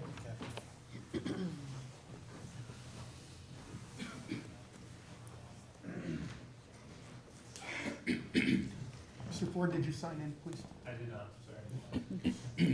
Good evening, everyone. Nice to see everyone. I'm John Seaton from Plattsburgh. And I'd like to start by taking a little trip back into time when Dan Stewart was the mayor here and John Clute was corporate counsel. The Air Force had left and the city of Plattsburgh had gotten money to redo their building code. And I don't believe anybody sitting at this table was part of that. I'm an old guy and I remember these things. And it was a time for us to reevaluate and came up with a brand new building code and classifications, especially for the center city, which has always been a challenge. I was on the zoning board for almost 20 years, and I saw a lot of things come through the city that we would have to deal with to certainly try to create a more livable center city and try to figure out ways to control the density. And it sounds like we're still having the same dance with certain problem properties that seem to be these grander old homes that have been basically chopped up and loaded up with folks that seem to be where the problem is.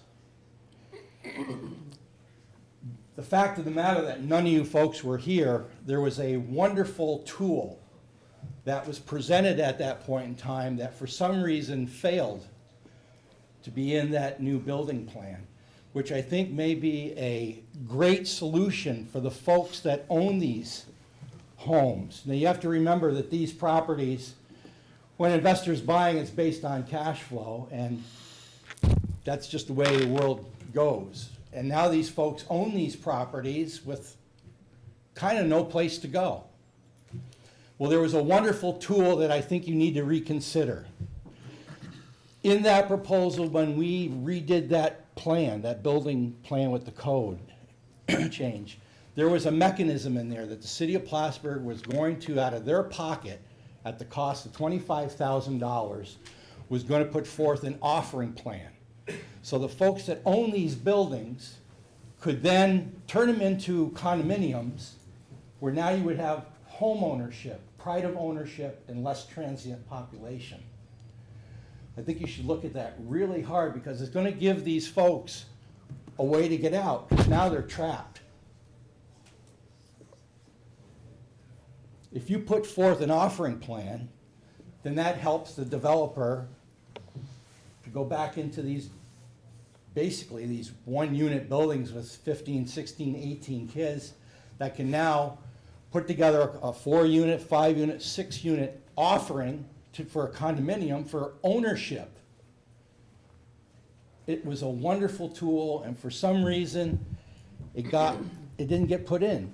And I think that you should really look at that, because it was a missed opportunity that I think could certainly help the folks that are between a rock and a hard place to get out. It would be a win-win-win. Be a higher assessed valuation, it would be home ownership, and less of an ongoing problem. From my experience, yes, there's some bad apples and bad players. When I was in the trenches every day as a real estate broker and on the zoning board, there were the properties that were owned by fraternities, and the fraternity main office was not around here, and they just didn't care about the upkeep of their building. If you look in this audience right now, the people that are here, they've made a choice to live here. They're on the boards of different things. They put their time and energy, like I did, to give back to the community. To come across with one brush and get everybody is misguided. And you have to go back, because it's just ludicrous. There's some bad apples. Go after the bad apples. You already have the tools in the zoning to fix it. Now I just gave you another option to help those folks to get out and create a win situation for the community, the tax rolls, and home ownership in an area that has always been plagued with a high density problem. So I guess as you get older, you have the foresight that you've seen things. And lots of times when there's new faces, they don't have that, and you might make the same mistake. So let's not make that same mistake. You have a great opportunity here to put a tool in there for folks to maybe get out. So with that being said, thank you very much, and you know, we are not all of the same, so go after the bad actors. Thank you. Is there anyone else who'd like to speak?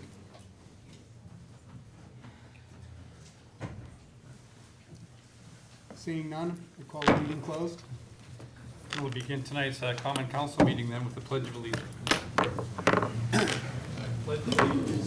Flag of the United States of America, and to the republic for which it stands, one nation, under God, indivisible, with liberty and justice for all.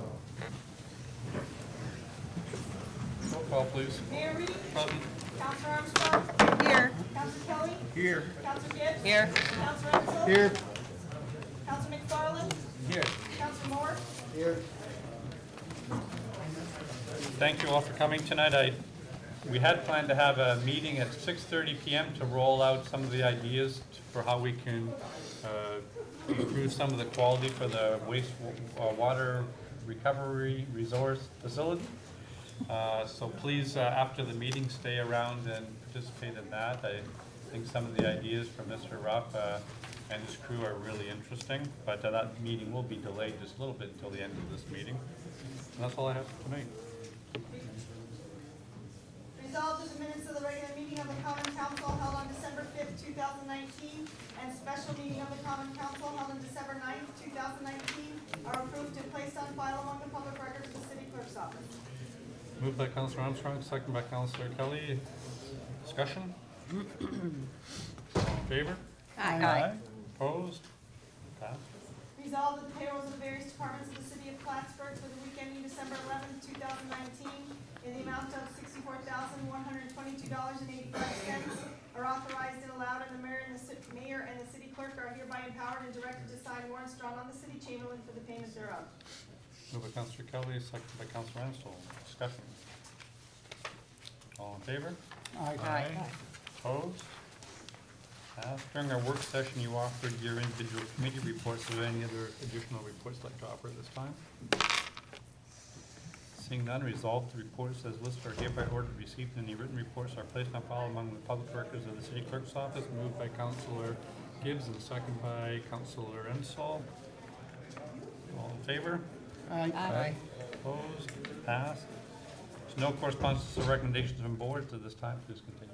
Resolved that the bills honored by the Common Council for the week ending December 13th, 2019, in the amount of $3,708,731.44 are authorized and allowed, and the mayor and the city clerk are hereby authorized and directed to sign warrants drawn on the city chamberlain for the payment thereof.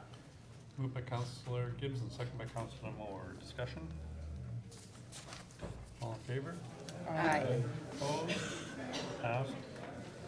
Now an opportunity for please come and adjust the council on any issues on the agenda tonight. I think we've had a lot of extensive discussion on one agenda item. Is there any other individuals like to please come forward this time? Seeing none, please continue. Whereas upon review of the... Just to interrupt, sorry, Beth. So this is the seeker analysis for local law 36. You'll see in front of you, passed around, has been a short environmental assessment form, which part 1 has been completed. Because this proposed action only involves the legislative adoption of a local law, we are permitted to skip over to part 2. So for efficiency purposes, if everyone skips over to page 1 of 2, which is part 2 of the short form EAF, there's a laundry list of 11 questions. I'm just going to read each question, and if anyone feels that there is a moderate to large impact which may occur as a result of this local law, you can speak up, but if not, if I don't hear anything, I'm going to assume that that answer is there is no or minimal impacts. So that'll be, I believe, the most efficient way to review it. We don't have to go point by point. Yes? I don't feel prepared to respond. So what should I do? You could file a motion to table this resolution. I make a but in which motion case, to table. But just so everyone understands, if that motion table is granted, then the subsequent resolution would also be tabled as well. Yes, well, I'm assuming that's what my preference would be, but I don't know about the disposition of the council. So you can make that motion and then. I do. A motion by Councilor Armstrong and a second by Councilor Ansel. All in favor? Aye. Aye. Opposed? I'm opposed. Opposed. So it's a tie vote, so Mayor breaks the tie. We can continue then. I only got, that was 5 and 2. I saw Roll a call vote. shake of the head. Roll call vote, please. Yeah. Counselor Armstrong? I vote to table. So that's yes. Yes. Counselor Kelly? No. Counselor Gibbs? No. Counselor Hensel? Yes. Counselor McFarland? Yes. Counselor Moore? No, That's 3-3. And then Mayor Briggs. What did Mayor say? Please continue. In favor, continuing. Opposing. Yes. Opposing. No. Correct. Okay. So with that, the motion fails, so I'm gonna review items 1 through 11. First, again, if anyone feels there's a moderate to large impact, please speak up. If silence would mean that you consent there's a no or small impact. First one, will the proposed action create a material conflict with an adopted land use plan or zoning regulations? 2, will the proposed action result in a change? So wait a Do they minute. respond to the? Only if they feel there's a moderate to large impact. Well, I have questions. Okay. You know, we've heard some feedback regarding, this law as it interacts with other laws. I'm not sure, so I'm not prepared to say yay or nay. So then in that case, then we'll take it piece by piece and do Okay. a vote, amongst the council. Dean, are you reading off the same thing? What was the second page? So, Oh, okay.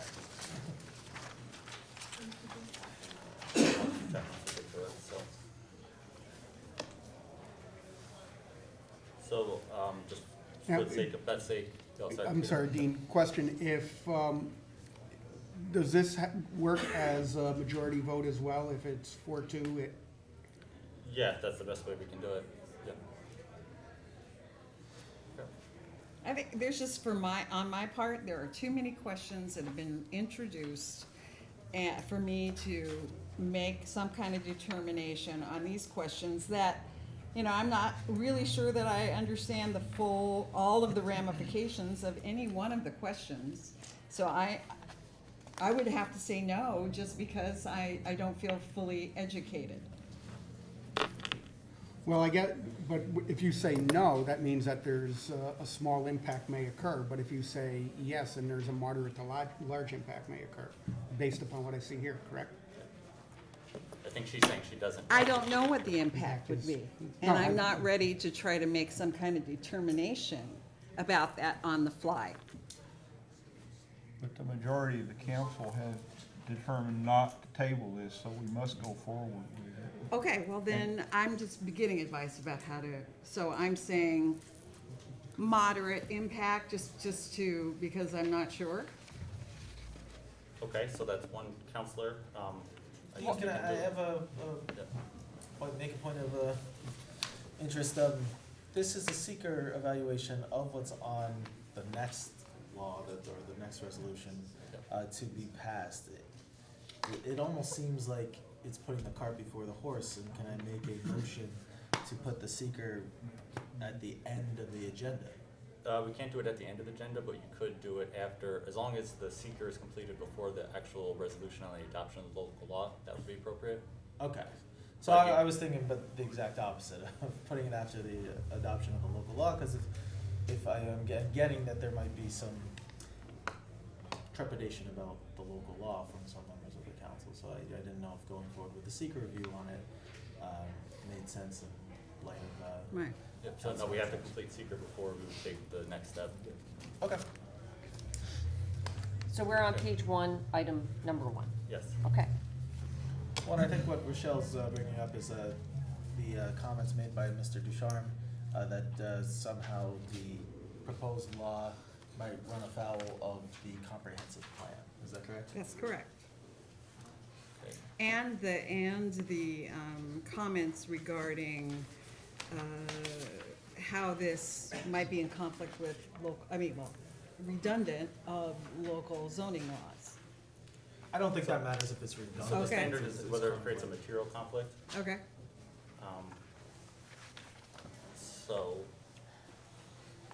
Are you allowed to express any legal opinion to guide the council? I can, but in the nature of the comments made by certain public members, I would be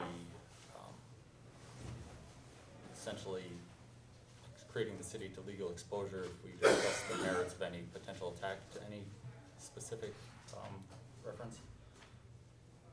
I don't have any problem with proceeding. We've That's done fine. this before, Good. and I don't have a problem with it. Then I'll abstain from everything.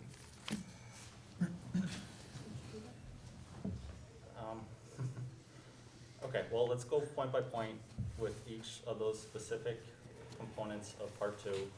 I do note this is a local law. This isn't creating a new zoning use. This is essentially a rental registry, so it's not a land use or a zoning law. It's something else. It's an inspection protocol for the building inspector. So that was my kind of attempt to be as efficient as possible, because frankly, there's an interpretation that under part NYCRR 617 2B, which says a local law which would have no adverse environmental impact doesn't even require seeker review. But in an abundance of caution, we did prepare the unlisted short form EAF so that we could at least identify whether or not there were any potential adverse environmental impacts. So again, the intention was to be as efficient as possible. So would you like me to continue with the? I'm not gonna obstruct. Everybody can do what they want. I'll abstain. Okay. Does anyone feel that the proposed action will create a material conflict with an adopted land use plan or zoning regulation? No. Okay. No. Yes. Okay, could we do a roll call vote? Counselor Armstrong? Abstain? Counselor Kelly? No. Counselor Gibbs? No. Counselor Ensel? Yes. Counselor McFarland? No. Counselor Moore? No. Will the proposed action result in a change in the use or intensity of use of land? No. No. No. No. Will the proposed action impair the character or quality of the existing community? Hopefully. Yes. Action is impair the quality, not affect, impair. No. No. Will the proposed action have an impact on the environmental characteristics that cause the establishment of the critical environmental area? No. No. No. Will the proposed action result in an adverse change in the existing level of traffic or affect existing infrastructure for mass transit, biking, or walkway? No. No. No. Will the proposed action cause an increase in the use of energy and it fails to incorporate reasonably available energy conservation or renewable energy opportunities? No. No. No. Will the proposed action impact existing A, public-private water supplies, or B, public-private wastewater treatment utilities? No. No. No. Will the proposed action impair the character or quality of important historic, archaeological, architectural, or aesthetic resources? No. No. Will the proposed action result in an adverse change to natural resources, for example, wetlands, water bodies, groundwater, air quality, flora, or fauna? No. No. Will the proposed action result in an increase in the potential for erosion, flooding, or drainage problems? No. No. No. No. Will the proposed action create hazard to environmental resources or human health? No. No. No. Okay, so based on those no's, other than the initial discussion, we can then continue with our agenda. Yep, so you need the first and second resolution, yep. Or continue the reading of it, so. Oh, sorry. Whereas upon review of the short environmental assessment form dated December 12, 2019, regarding local law P-6 of 2019, the Common Council determines this to be an unlisted action, and per part 2 and 3 of the short EAF finds there will be no or small impacts to occur, and hereby adopts a negative declaration. Moved by Councilor Gibbs, second by Councilor Moore. Discussion? Roll call? Counselor Armstrong? Abstain? Counselor Kelly? Would you repeat the question, please? You're voting on resolution A. Resolution. If you say yes, then you're finding it's a negative declaration, which means there's no adverse environmental impact. Okay, okay, yes, yes. Counselor Gibbs? Yes. Counselor Ensel? Abstain. Counselor McFarland? Yes. Counselor Moore? Yes. 4 yeses and 2 abstentions. It's adopted. Whereas the Common Council. I'd like to waive a reading and move to resolution. Moved by Councilor McFarland, second by Councilor Gibbs. All in favor? Aye. Aye. Opposed? discussion on the item itself. Yes, but first of all, I will note that Ms. Marbert did send me an email this morning. She did get to speak tonight, but she was clearly in a rush.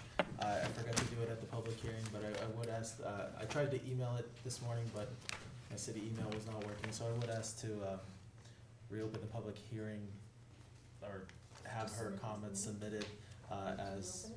You don't have to reopen it, I think you just reflect that in the minutes that that document's been received, and that'll be part of the minutes. Perfect. And moving on, I will note that we had 16 members of the public speak on this, and that's the largest I've seen since I've been on the council, by far.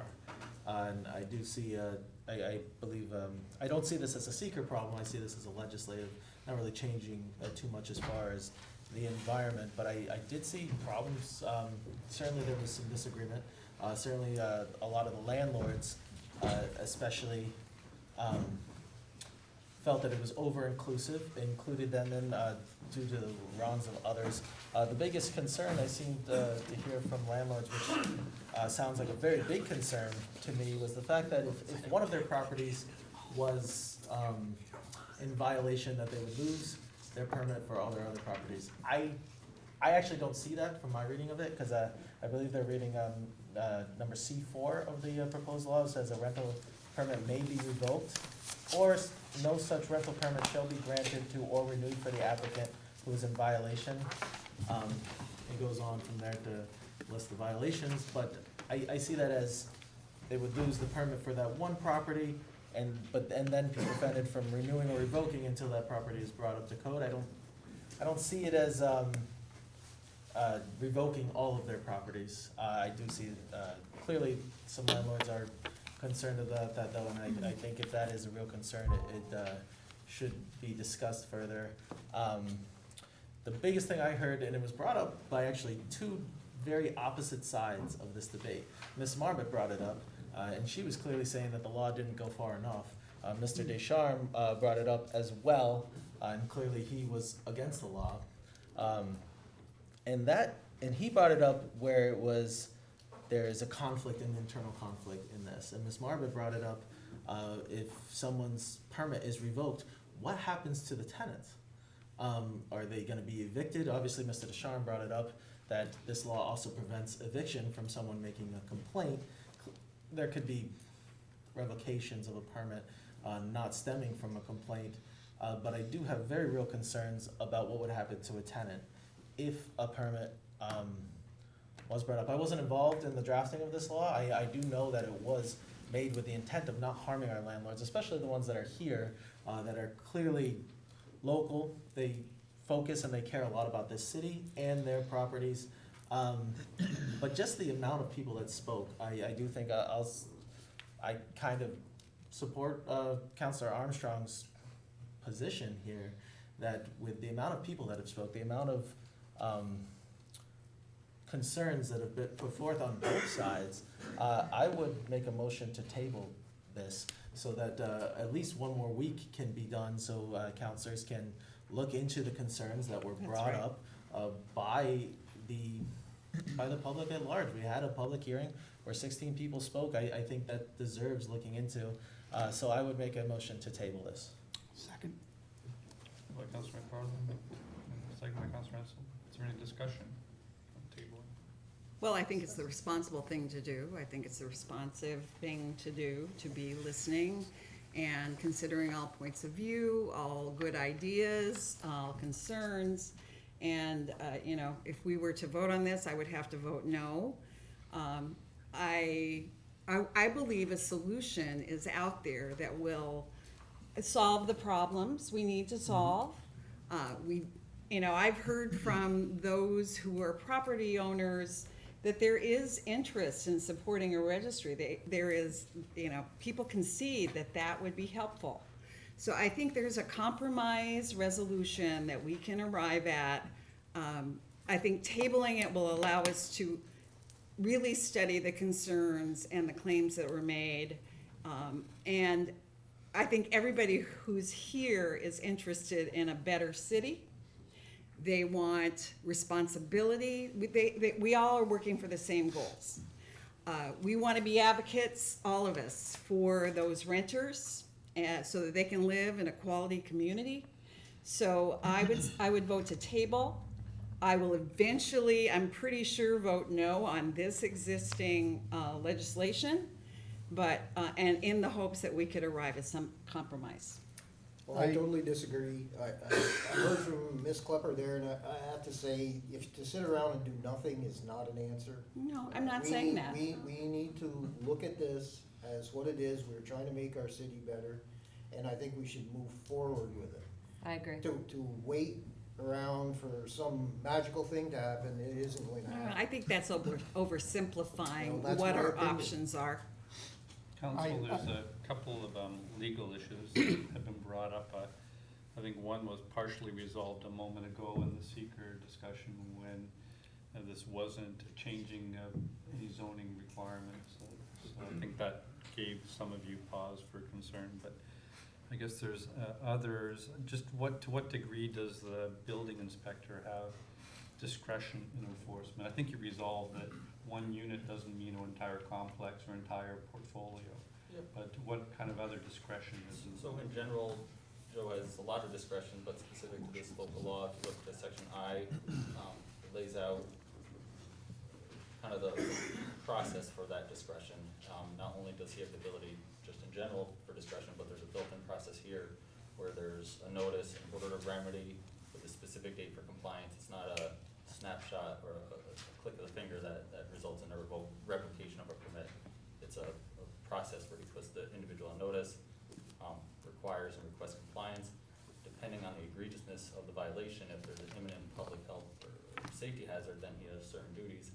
But if it's a less imminent public health or a safety concern, then there's a kind of a reasonable time period built into it. Is that any change in the discretion he currently has? That's on top, that's more specific discretion for the application of this local law, but in general, he has discretion regardless of that specific language. Is there any opportunity for appeal? There's built-in opportunities for appeal. Any determination of a city official could be challenged, final agency action could be appealed through an Article 78 proceeding. Also specific to Joe's office, as the building inspector, any final determination could be appealed to the zoning board of appeals. I guess what my concern was the claim that tenants could end up losing their residency and be out on the street. Mr. Mayor, at this point, I'd make a motion to suspend discussion and move to question on the motion to table. I think putting this off a week with all this discussion wouldn't hurt, especially since we've been here for over an hour and a half regarding the public hearing. I'd agree. So he's asking for a roll call vote on his motion to table. let's move forward. Roll call vote on the motion to table. Roll call? Counselor Armstrong? Yes? Counselor Kelly? No. Counselor Gibbs? No. Counselor Ensel? Yes. Counselor McFarland? Yes. Counselor Moore? No. 3 yeses. I say please continue then. Mayor?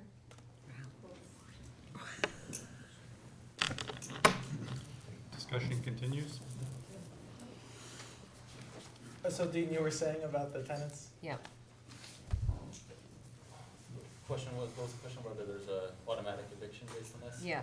There's concern that there will be eviction of tenants. No, evictions are preempted under New York State Real Properties Actions and Proceedings Law, which spells out how an eviction can occur. In this case, if there was a revocation of a permit, my interpretation would be that there could be potential violation against the property owner, but not any injunctive or equitable relief forcing the tenant out. It could be a monetary impact on the property owner if they operated without a permit, but again, not to put someone on the street because of that. May I ask our legal counsel a question there?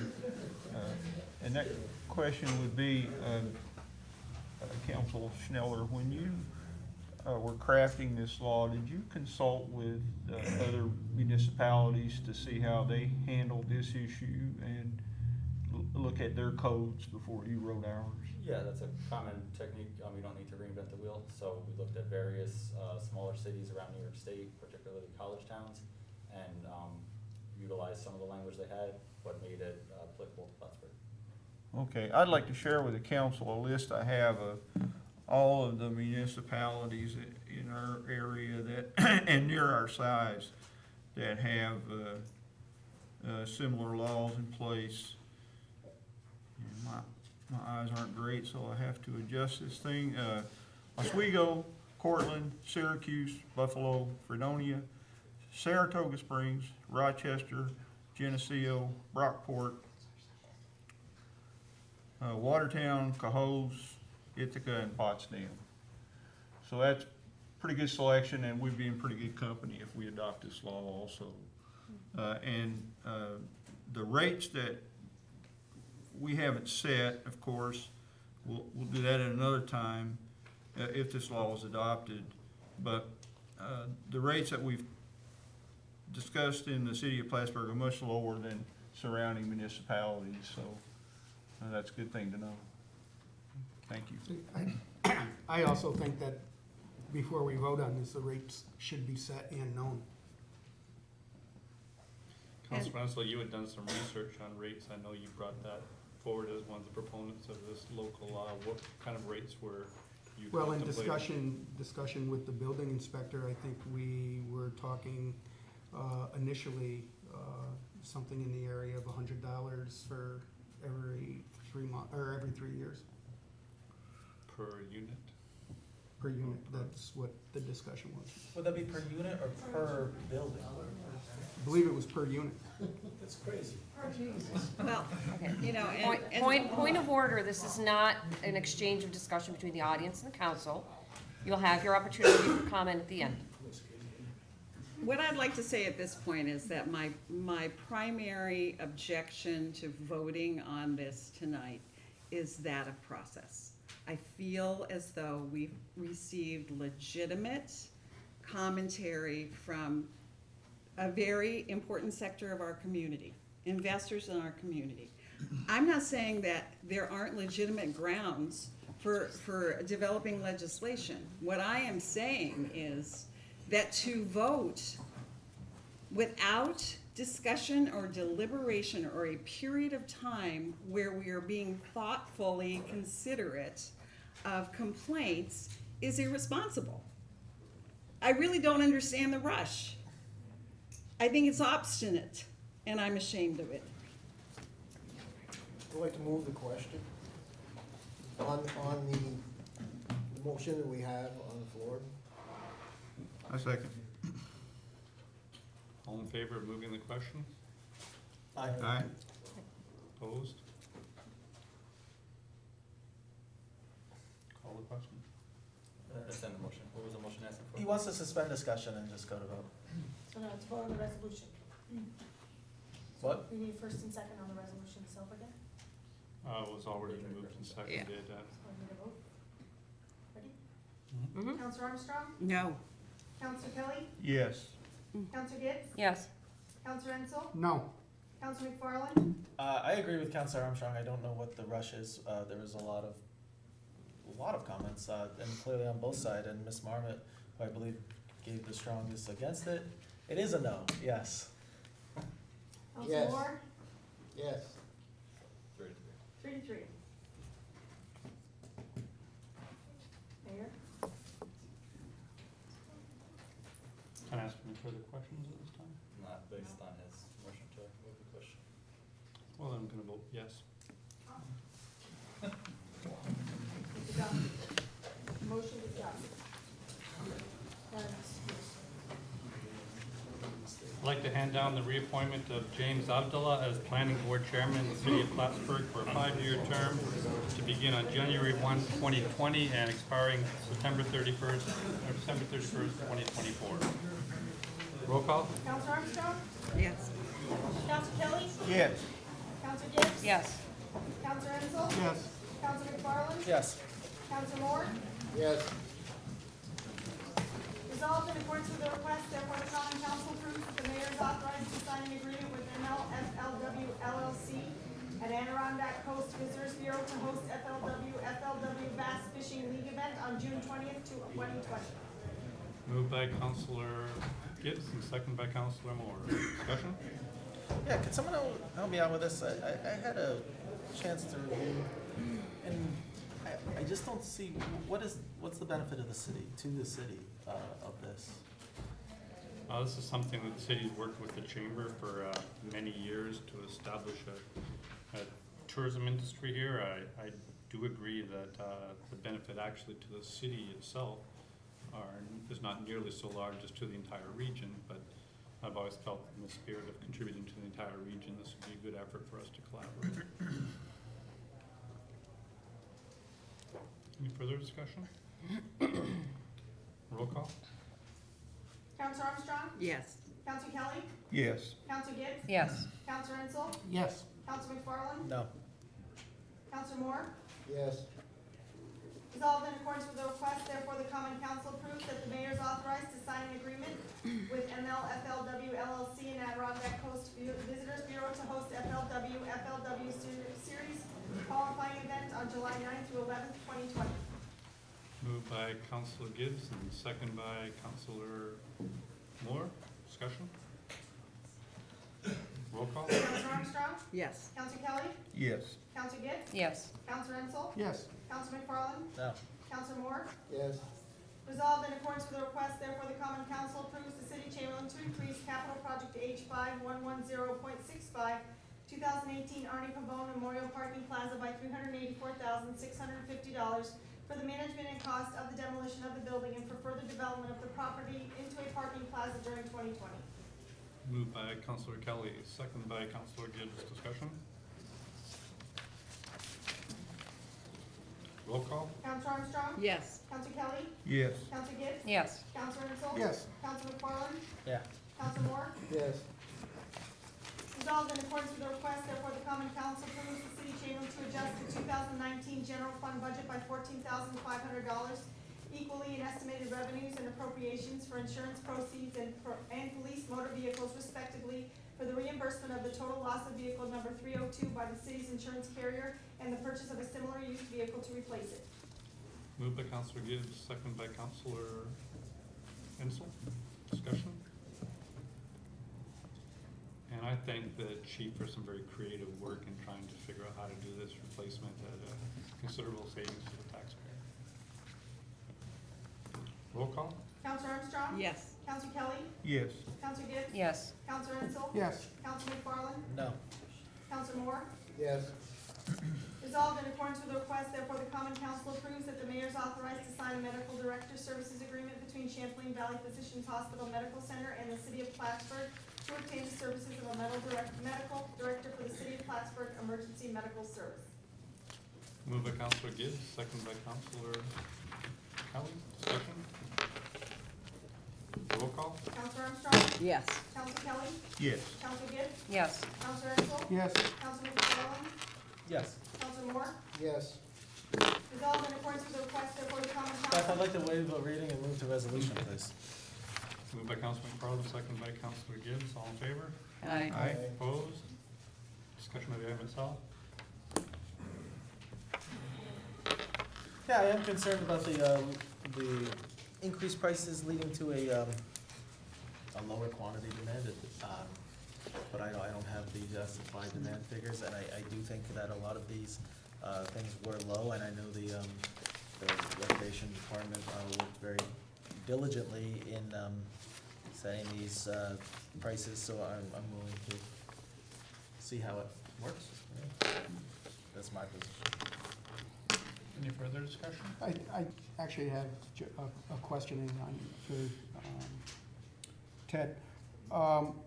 The rental for the rooms such as the half-court, full-court, community room and group exercise room per hour, just, I don't know if you have any sort of estimator that, how often are they rented and do we, as far as? We rent them quite often, depends on the time of day, obviously, nighttime, a lot more, weekends, much more, we have them for, discount for birthdays sometimes, but, frequently, I couldn't give you an exact number, but I could send those over. Okay. No, I'm just curious if there is a heavy demand for those rentals. Yeah, events to go on, take up a whole weekend, really with the 45 an hour for the full gym, basketball, leagues, things like that, actually rent the gyms from us. Mhm. Different events from different nonprofit organizations that will do that too. So yeah, there's quite a bit of demand for that. Okay. And I guess to kind of dovetail off of Patrick's question, do you, or statement, I should say, I too have that concern that the increase is going to deter some people from renting, and do we know what kind of the threshold is going to be, or any? It's hard to tell. We were talking about that earlier. There's really no data.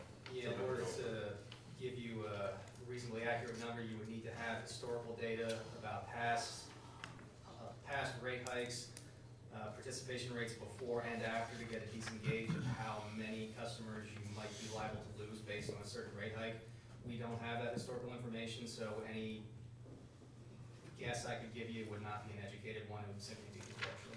Will certainly go down unless Yeah. unless Yeah. the demand's completely inelastic. Yes, it would likely go down, but I can't give you a reasonable expectation of by how much. So, I would. I'm sorry. What I would like to see is some updates from the rec department, or whether once a quarter, once a month, or whatever, on how the price hike is affecting. Yep, I've asked Ed to provide once-a-month updates on any memberships that will have been lost because of the rate hikes going forward in 2020. And I think it'd even be more helpful. important than that is to have a report on revenue each month. We're counting on increased revenue from the rec complex to give us a balanced budget this year and also create a surplus. So a report every month would be helpful. Yeah, the revenue numbers would be part of those reports. Okay, excellent, thank you. And there would be an annual comparison, Yeah, 18, 19.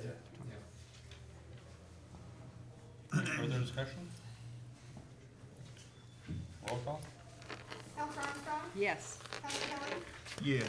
Counselor Gibbs? Yes. Counselor Enzel? Yes. Counselor McFarland? Yes. Counselor Moore? Yes.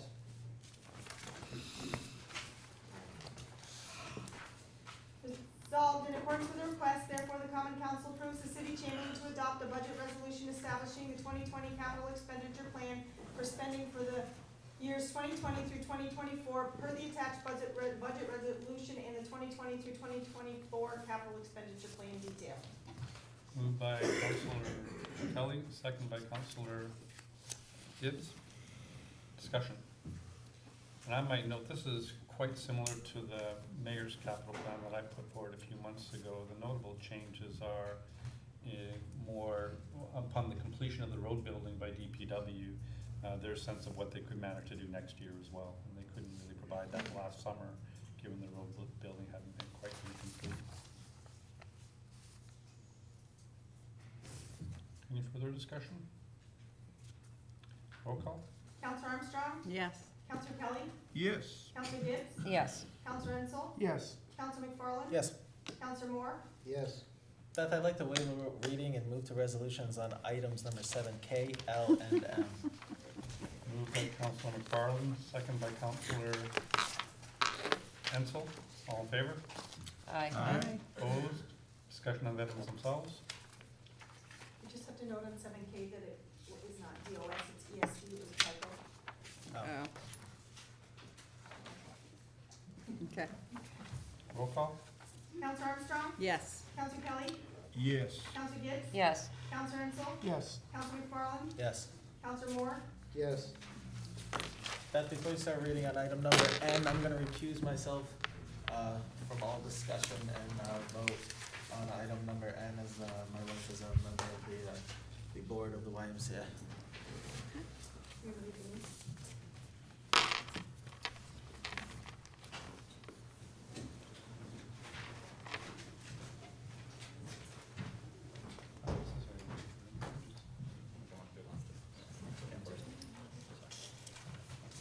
Please proceed. Whereas the city of Plattsburgh is committed to securing funding to explore a regional recreation center based in the city, and whereas the YMCA has approached the city seeking a $5,000 contribution to fund an approximately $30,000 study to explore a regional recreation center, and whereas a viable public recreation center has a legitimate public purpose which benefits the city resident and taxpayers. Now therefore, it is hereby resolved, the city commits to making a $5,000 contribution in support of this requested study, subject to a contribution agreement approved by the Corporation Council and signed by the mayor, which agreement shall include terms that the city's contribution is only payable upon confirmation that the study is otherwise fully funded, and further that the study shall include properties located within the city. The city's prospective contribution shall be paid from the recreation fund. Moved by Councilor Armstrong, second by Councilor Ensel. Discussion. I'd like to ask what other municipalities or entities are also helping to Well, fund study. I'm gonna just make assumptions, but there have been discussions with the town of Plattsburgh, I believe, at the county level. So I'm hoping that there'll be a lot of stakeholders because there'll be a lot of beneficiaries. And maybe Justin and I will comment at the end of the period. I agree, and I think the spirit of our contribution was to make sure we're certainly doing our part in something that we agree is regionally important, but it's contingent on other entities also obviously doing their part as well. Do we know if any other entities have approved at this point? Not yet, but I know the counties. Last night, the county approved 5,000 from Travis. Well, in committee they approved it, so we go to the floor for this. I would assume that if we fail to raise the or if the YMCA fails to raise the $30,000, then the city would get its $5,000 contribution back. That's spelled out. That's enough, yeah. Okay. Good. Okay, thank you. Any further discussion? Roll call? Counselor Armstrong? Yes. Counselor Kelly? Yes. Counselor Gibbs? Yes. Counselor Hensel? Yes. Counselor McFarland recused himself. Counselor Moore? Yes. Resolved in accordance with the request, therefore Resolved in accordance with the request, therefore the Common Council approves one police department employee to attend FBI hostage negotiation school from December 16th through 20th, 2019 in Oriskany, New York. The total cost will not exceed $346.25 as training and hotel expenses will be paid for by Homeland Security and Emergency Services and will be expensed out of the asset forfeiture fund. Moved by Councilor Gibbs and second by Councilor Ensel. Discussion? And I note that the original memo you sent was actually for hostage negation school, so I think it's a very different thing than a hostage negotiation school. This is a much better here. Roll call? Counselor Armstrong? Yes. Counselor Kelly? Yes. Counselor Gibbs? Yes. Counselor Ensel? Yes. Counselor McFarland? Yeah. Counselor Moore? Yes.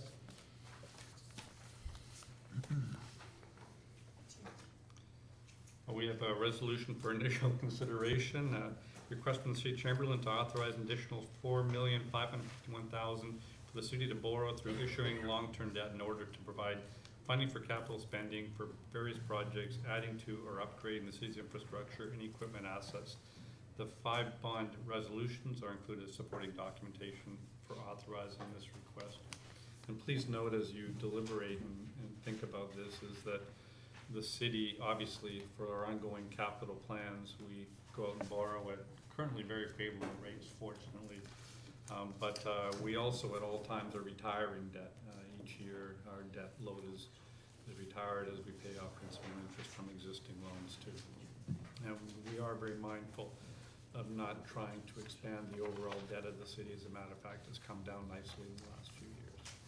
So this is relatively routine that we'll have to do every once in a while and work with our bond council for this, but we'll have this as a formal presentation next week. Anything else you might add, Chamberlain? Just not to mention that these funds are already spent. Yes. Besides that small little piece there. We can't invoke Rule 4 because it deals with financial. Right. Well, actually, the bond resolutions are dated for next week, so if you adopt it tonight, we'll have to revise those. So, I mean, it can. I think under our rules that we set for at the beginning, our first meeting of the year.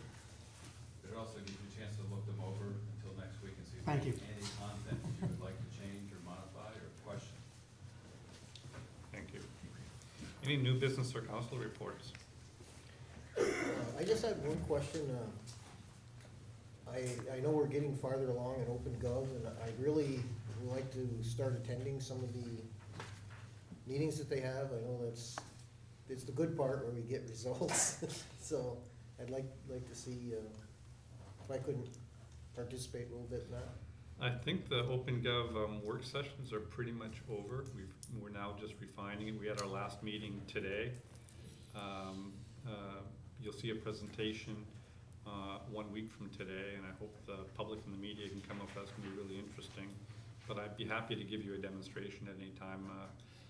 Richard and we had an intern working with us, but she's since, gone off and completed her semester and all that. But I'd be happy to give you any of you a preliminary demonstration of how it's looking.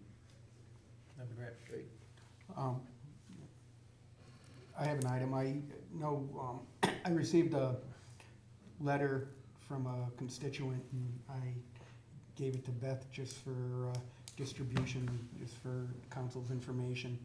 I know I'll be off the council at the end of this year, but I think that the letter and the information is very important, in that this constituent's family had to lost a family pet because of disease that is skunks. And Born by also skunk it urine. provides, it also actually provides some harm, potential harm to humans as well. So I think in moving forward, I would urge the council to do what they can to possibly address the skunk problem in the city. Oh, Elizabeth's been all over there. The best thing you can do to control the skunk population is to make sure that there's no garbage outside the buildings. Yeah. And I think that gets to a bigger theme that we've been discussing tonight. Obviously, we all feel very, very strongly about code enforcement. And I think that the rental registry and all the work that various people put into it and various people have commented on it, I think everybody agrees on that point that we need to really work hard on code enforcement. I felt there's a lot of agreement in this room on a rental registry. Now we have to figure out and make sure it's going to work with a sufficient level of discretion, so some of the problems that some of the people are concerned about won't arise. We still have to worry about how to fund all these existing code enforcement and new code enforcement that would go along with the rental registry potentially. So there's some ongoing issues we're going to have to work out with regard to a lot of problems that seem to nag this common council with regard to code enforcement, health and safety concerns, and I think that this night is the beginning. It certainly isn't going to be the end of that, and I'm sure there's going to be a lot of discussion, maybe some adjustments going forward, but I'm looking forward to that. I think, though, that this council's resolved to doing a better job with that. I think we've actually made an awful lot of progress in the last year or so. You all have been shared some of the success stories from our building inspector, and we're all very hopeful we can do an even better job in the future with the right amount of resources. I think one issue related to that too is very soon the renewal for what you'd like to do with animal enforcement is going to come up in January, February, probably with another contract, another reconsideration of the TNVR grant that we issue each year, reports from those. So maybe we should be expecting a report and update on that as well. And maybe if the code enforcement officer could give us an update on the health and safety concerns with regard to garbage, etc. And finally, what I might recommend is speaking with DPW today, who drive around town an awful lot all day, and you see them.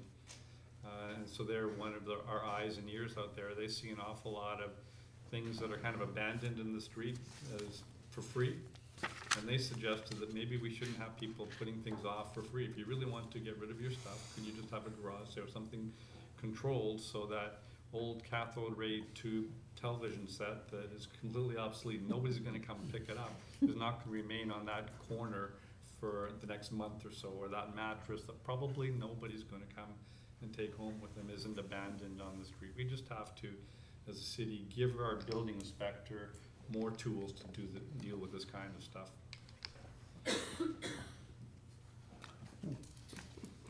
Any other additional comments or council reports? Any closing public comments from the public? Is it on another issue? Carol Pepper, 15 Couch. I just want to clarify something. Although I'm in support of some of what happened tonight, I was not in support, and I did not realize that you were going to pass it so quickly. I think there's not only a lot of loopholes and a lot of conflict, I think there's too much vagueness. I think the whole thing with how Joe, as a building inspector, is going to then enforce this and how much time is going to lapse between reinforcement and the fines. I have a 30-unit building. I'm going to pay $3,000 per year to have this permit.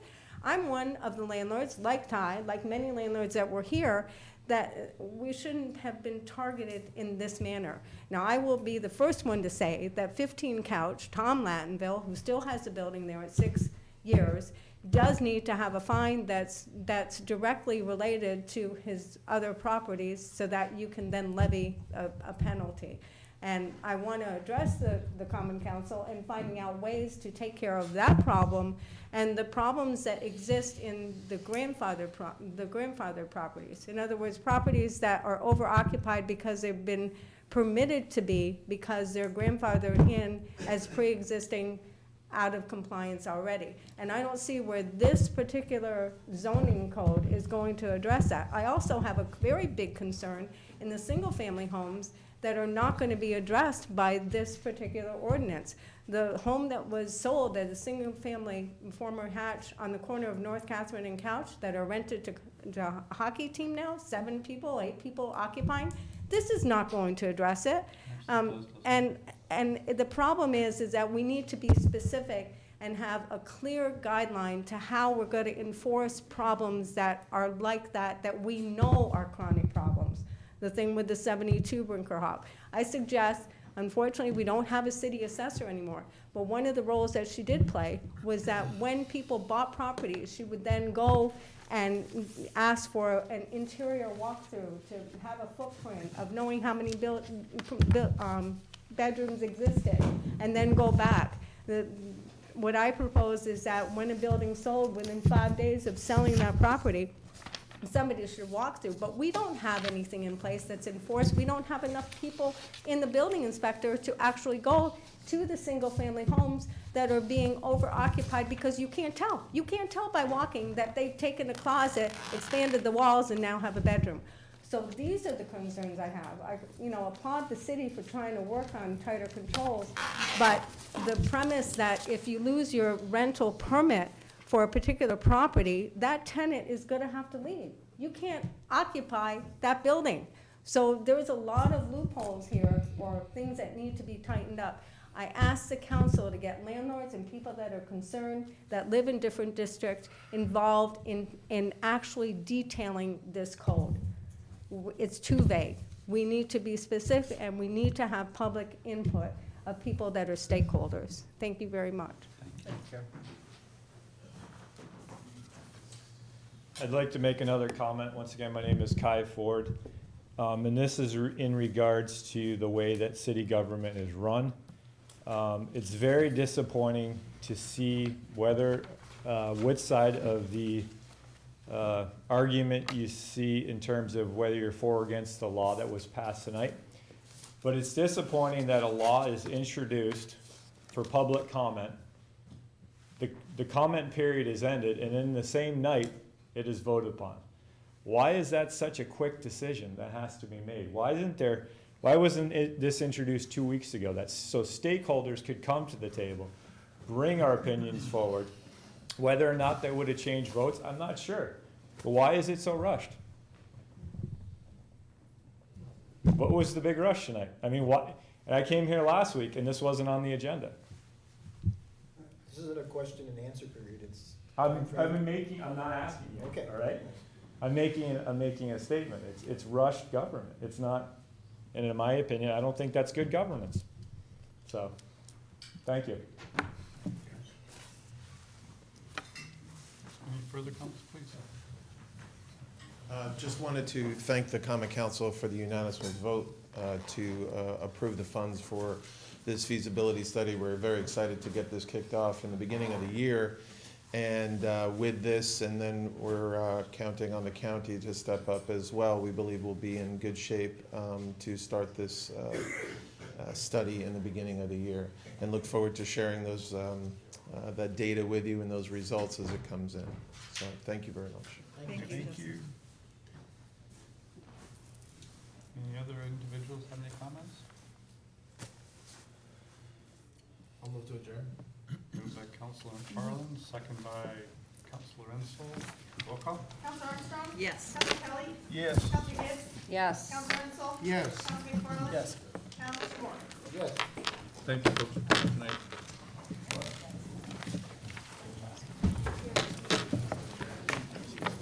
It was a very contagious meeting. That's okay. Kind of lost it there for a minute. Nah, you didn't lose it. You were passionate, that's good. I'm gonna miss you guys. The hell out of you too. No, I'm not. I'm going over for dinner, so I won't be joining you for dinner, so Okay, Can I suggest Colin. Hi. You got the bond resolution going, Dean. You just look at it. Well, the why, it's a long story. Your name again? Sarah. Sarah, I want to say Kara every time. So,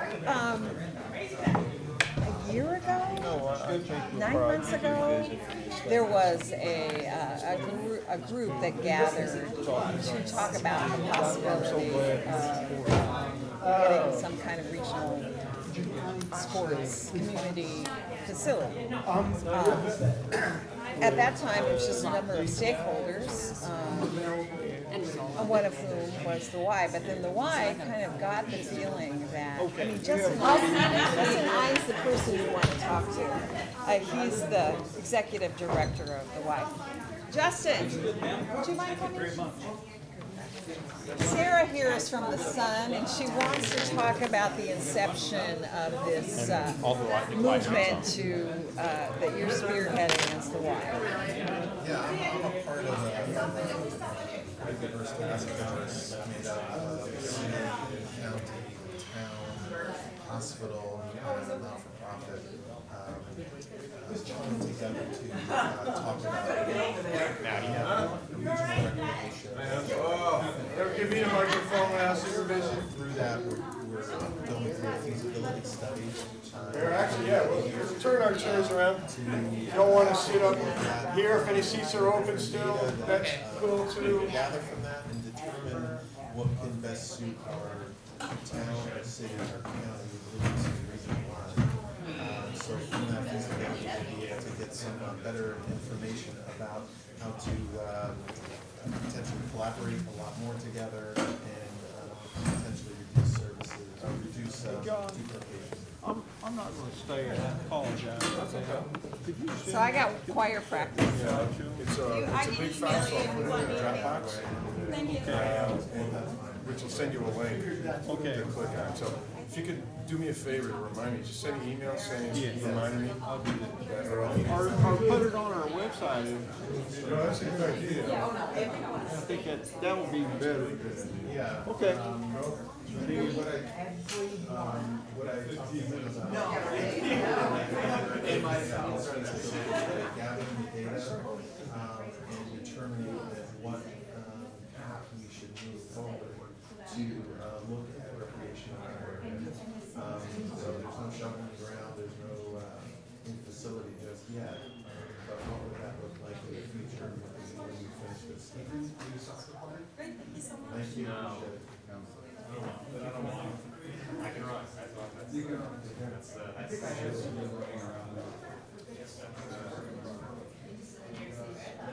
you run? I did. Too soon. No, two. Wow. That's yeah. So it went well. Yeah. Oh, yeah. I lost a toenail. I lost another one. Sore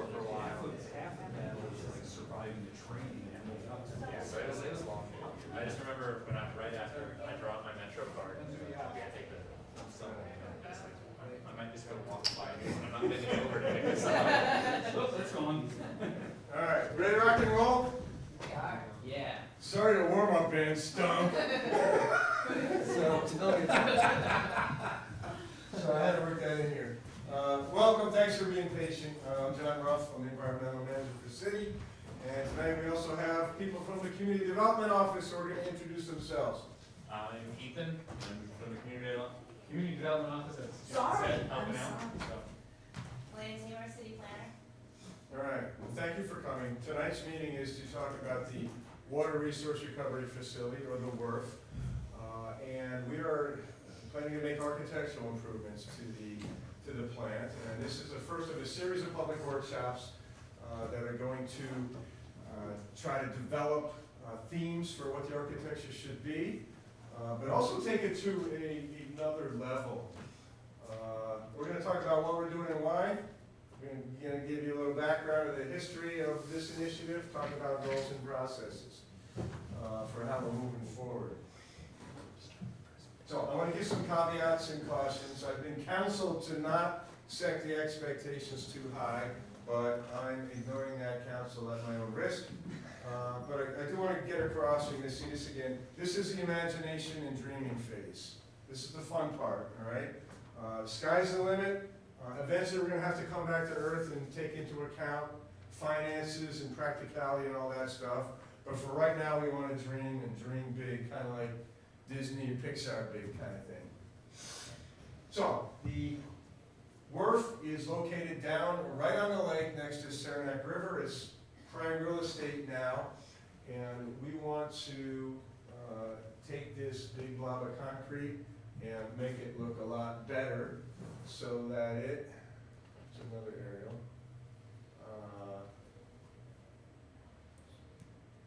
Two things. We want to make it a destination, and we want it to be a statement about the culture and values of Plattsburgh. There's some slides that are going to repeat that. So when you leave tonight, I want you to leave tonight thinking that this is an opportunity to make a statement about the culture and values of Plattsburgh, and also to make this plant in particular a destination. And I know that probably sounds crazy, that a wastewater plant could be a destination, but I'm gonna convince you otherwise. So a little background in history. Remember, some of you might remember the old waterfront. It was an industrial, polluted, contaminated site. There was an old marine salvage yard there. This is what it looked like. Junk everywhere, the soil was contaminated, and the old rail yard was down there. There were old rail trains and all that kind of stuff. So it was a real mess, and it was a blight for the city. The wastewater plant, the WRF, was probably the nicest thing down there back then. Since then, there's been all kinds of improvements that have occurred over the last 10 or 15 years, from relocating the rail yard, cleaning up a lot of the pollution, a parking lot, a park, a boat launch, echo docks, all that kind of stuff. So this is what some of it looks like now. So it certainly looks a lot different. It's become more of a destination than it was, but it's still not being used at its best and highest use. And those are some terms you also hear over the course of workshops. What happened over about 10 years ago is we got a grant from the Department of State. Part of that grant was to look at ways of mitigating impacts that the plant might cause on the full use and enjoyment of the waterfront. As people looked at developing this waterfront, they're like, hey, got this wastewater plant down here. People are going to be afraid of building near it, investing near it, and coming down here. So we decided, all right, well, the three big things that could be problems are odors, noise, and aesthetics. So we did a feasibility study that analyzed those potential problems and ways of mitigating those effects on the waterfront. And we also went as far as doing some preliminary design work on pulling together some detailed plans for implementing some of these mitigation measures. That study was completed almost 10 years ago, and since then it's been used for grant applications and to do some more planning and thinking. More recently, we received a grant from ESD, Empire State Development, for odor control and mitigation work at the plant. That was almost $1 million, about $758,000. From the New York State Water Infrastructure Improvement Act, we received almost $5 million in grant money and $20 million in 0% interest long-term financing. The first 5 years is short-term, 0%, and then another 30 after that. So it's 35 years of loans at 0%, which is about as close to grant money as you can get. So that was big. The DRI project, the Downtown Revitalization Initiative, has a small component in it called Dock Street Landing, and that had some money in there for studying uses of the waterfront. And more recently, we've applied for funds to do a master plan of the entire waterfront, to look at it as a whole, comprehensively, to see, okay, how should this waterfront be developed to its highest and best use? So that's kind of where we're at. Farmers Market, for better or worse, is being relocated right next to the wastewater plant. There's no Right? worse for Hey, better. thank you. It used to be for worse, and now it's for good, better, best. All right, so farmers market and people associated with had some concerns in the beginning. We've talked about the plant, they've taken tours, we've discussed mitigation measures we have, and how much we really want to be a good neighbor, and how we both can be good neighbors and help each other out. And it sounds like, for the most part, farmers market vendors and people are not just resigned, but kind of excited about the move. Okay, so. She calls it the rough plan. The rough plan. I think we should call it the roughage plan. The roughage plan, all right. Get me started. Okay, so the acronym for Water Resource Recovery Facility is WRRF, but the W is silent in some languages, so it's pronounced. I like it. Don't encourage me. I will. So, the goals, again, the wharf as a destination, a place people want to go and want to be and want to have a good time. And for as crazy as this sounds, or maybe as ambiguous as it is, I think maybe even more importantly, it's an opportunity to make a statement about who we are. What's our culture? What do we value? And it might be a historical statement. Here's who we were over time. Here's how we see ourselves now.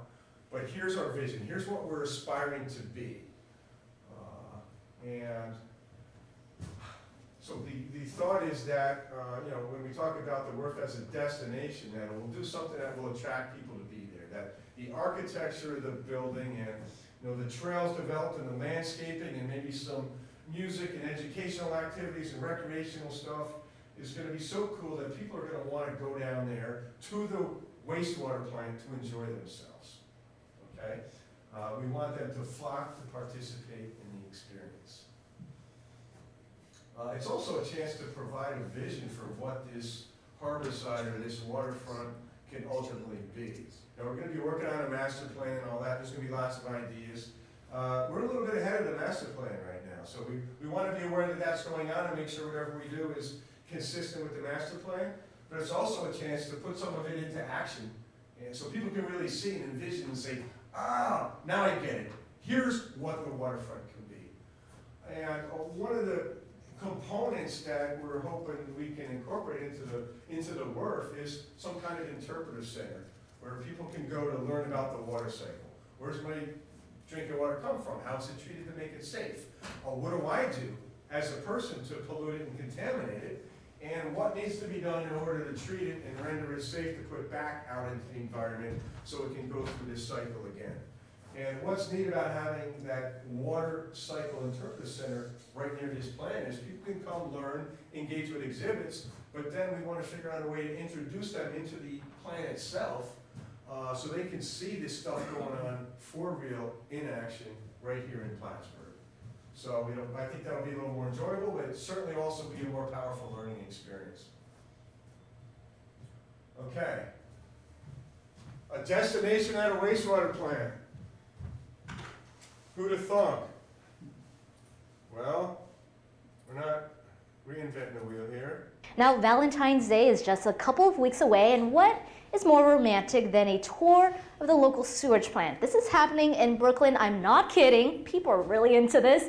A special Valentine's Day tour of the wastewater treatment plant in Greenpoint sold out in just 16 minutes. 400 lovebirds will be touring the Newtown Creek Wastewater Resource Recovery Facility on the 14th. According to the Department of Environmental Protection, they'll be learning how the wastewater treatment plant works, and the highlight, though, is the view of the city from the 120-foot-high observation deck atop the iconic digester eggs. The agency has been giving public Valentine's Day tours since 2012.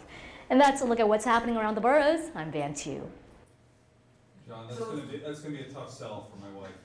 All right. So you need to raise it so we can see, right? I mean, is that what you're saying? You're gonna make. That's a possibility. I mean, there are great viewscapes from the waterfront. I'm going to touch on that a little bit later, but you got the lake, you got the river, you got the Champlain Park, you got the Green Mountains of Vermont, and looking up into the city too. There's some interesting architecture up here. So there's potential to create viewscapes throughout there, and we're hoping the plant itself is going to be so cool to look at that that's going to be one of the prime viewscapes also. Too many remotes. All right. So that was talk about destination. I hope that's giving you a little bit of idea of maybe that it can be a destination. I mean, we're having Valentine's Day celebrations at a plant in New York, but I also want to talk about the statement of culture values. And we want to start thinking about, okay, what is it that we value? What is it that's awesome about Plattsburgh that brought us here, that made us come back here or made us stay here? I came here in 1992 with my wife, 2 little kids, thought it was a 1 or 2 year stop on the resume, and it's almost 30 years later and we're still here. We love it here. We looked at moving a bunch of times and just decided that, no, this is the place to be. But we need to think about, all right, why is it? What is it that attracts us here? So we understand it, and then we can figure out how to communicate that to other people who are here now to remind them, but also to other people that may be thinking about relocating here. So what do we value, and again, what do we aspire to be? Where are we going in the future? We don't want to be static. We need to be thinking about that. So some ideas that have come up, certainly not to limit anybody's thinking, but the water city, the renewable energy city, almost all the electricity in Plattsburgh is hydropower. So already a renewable city, but we can build on that. We can certainly market it that way. We've had environmental and sustainable purchasing policies recently enacted. So there's a lot of environmental awareness and things like that in our community. Maybe we want to be a modern city, a city where people want to live and visit. Before I moved here, and I've heard it since being here, people will talk about Burlington all the time. All right? Burlington is a great place to visit. There's a lot of good stuff about Burlington. But there's a lot about Burlington too that they probably don't like. It probably really doesn't work for us. So we need to, I think, step back and look at, all right, who are we? Who do we want to be? And then figure out how we celebrate that.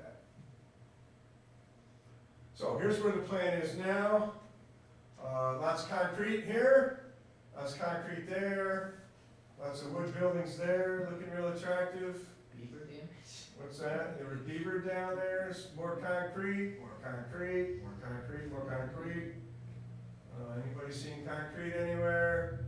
This is a view from the Champlain Park across the river. We've got some grass berms. This is MLD yard that's getting knocked down. That's the wastewater plant. Porta potty, yeah. More concrete. More concrete. All right, get the picture? Lots of concrete. Is the space that's being knocked down also part of what could be built, or is that already spoken for? It's mine. It's. But you're from the farmer's market? That's mine. mine. Do as much as you want. Where did it go? Which one was? Oh, there it is. All Yeah. this here. All this is coming down except the mine building. That's where the farmer's market's going. So the all this property that's gonna be open and property that's open now, there's gonna be a master plan developed for it. Doesn't mean that we can't have ideas that come out of these meetings that help support, complement, or even dominate the master plan. Right now, sky's the limit. All right, so that's a concrete, but you know, we say this over and over again. It's a blank slate, it's a blank canvas. It can be anything we want it to be, whatever we can envision. So, something like this could look like that. Something like this, again, looking from the monument across the river, could look like that. That's kind of using the architecture of the railroad building that's there now. This from the southeast, kind of from the rail station, could look like that. Could look like before. Maybe we want to celebrate history. It's au naturel. We could do something that looks sustainable, with a kind of lighthouse thing there. And these are from 10 years ago, so this is how long this has been floating around. This could look like that. Could look like that. This could look like that. Oh, stop. That's what we're talking about. It's amazing what a sheer $200 million sports. That's the North River wastewater treatment water resource recovery facility in New York City. Really? Yeah, it's the Hudson River. Upper That's the West head Side. nut right there. It's the Henry Hudson Parkway. Upper West Side, yeah. Yeah, It's all underneath there? it's all underneath there. So they just Yeah. built right over it. They got roads coming right into the park. They got a park. They got an amphitheater. They got indoor something here. They got the outdoors. I might have another picture of what these buildings actually are. It's another ingress and egress there. I don't actually know how they get into the plant itself. That's I'm not, there's- it's not I'm sure there's a important. way. Yeah. They gotta come into play. By water, Yeah. Water slide right in. So, but this isn't unheard of, and people will say, wait a minute, how is a destination compatible with wastewater treatment? Well, here's one way. There's a lot of ways. It's another view of it. But it's pretty spectacular. So the process we're up in is we're gonna have a series of public workshops. We're gonna talk about what architectural themes might make sense, and how to make the WRF a destination and a statement. We're gonna try to boil whatever ideas we get pulled together tonight over the next couple of weeks, maybe from more meetings or just more discussions. Try to see if there's some common themes and convey those to our architect. We'll then do some concept drawings and mock-ups that they will then come and present, and we'll get them working on the same paper with all of us and whoever else is interested. And continue doing that until such a time as we see, that's it. We think that's the concept we want. Then we'll have to sit down and figure out, all right, how are we gonna construct this? How are we gonna afford it? Got a fair amount of money under the WIA grant and loan program that they're allowing us to use. So, but the sky isn't the limit eventually, but right now we want to dream. So once we get what we're looking for, we'll design it, we'll build it, we'll enjoy it. So tonight, we want to stir the creative juices, spark your imagination. We want to think, dream, have some fun hopefully. We'll get realistic later, but I want to make sure that the public in particular doesn't have these huge expectations that can't be met. We're going to dream, we're going to try to get there. We're going to have ideas that are great that we're not going to be able to incorporate into this. I know most of you, I'm sure we probably all understand that as part of being in a group and having ideas and trying to work towards some kind of common ground. So, all right, now I'm going to fly through just various building things that we've been able to pull up to you. Thank you, Aaron. Yeah, thanks, John. We're going to try to post this on the city website where I can get it to you in a Dropbox or something. It's perfect. Thanks. So, this is a drinking water plant actually that got redone. Looks like that. The Wild Center, Tupper Lake, you may have been to, but what's neat here is it's right on the water. We're right on the water, so we might want to think about how we work water into whatever it is we ultimately do down there. The Echo Center in over in Burlington there. It's kind of interesting, if you triangulate the Echo Center, the city waterfront, and Tupper Lake, we're in good position to really complement each other's missions and types of things we have going on. So if we have an interpretive center that's a destination at our waterfront, it could be a long weekend for people coming from out of the area, because they'll come stay in Plattsburgh, do our thing for a day or two, do a thing in Burlington, go to Tupper Lake, kind of put all together. We'll try to get you certainly access to all this electronically. Schuylkill River in Philadelphia used this ancient theme.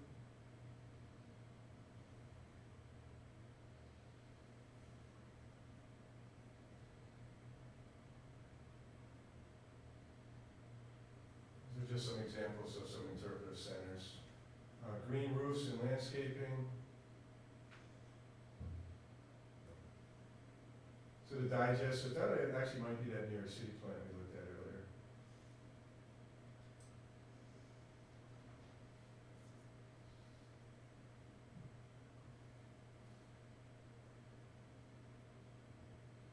Oh, yeah. Someone has an opinion? That was a big one. Okay, yeah.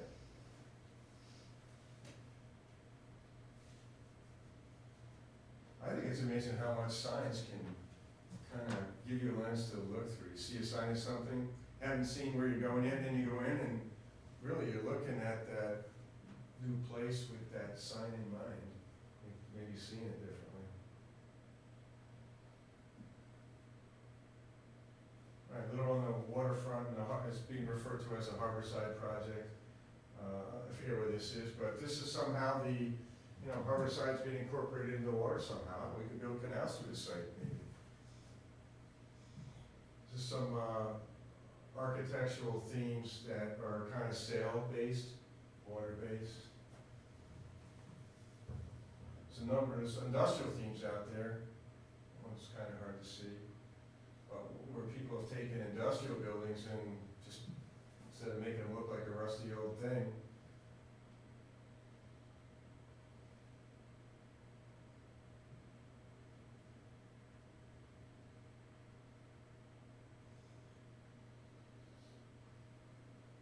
a whole bunch of futuristic ones. These get repetitive, so I'm going to go through them kind of quickly.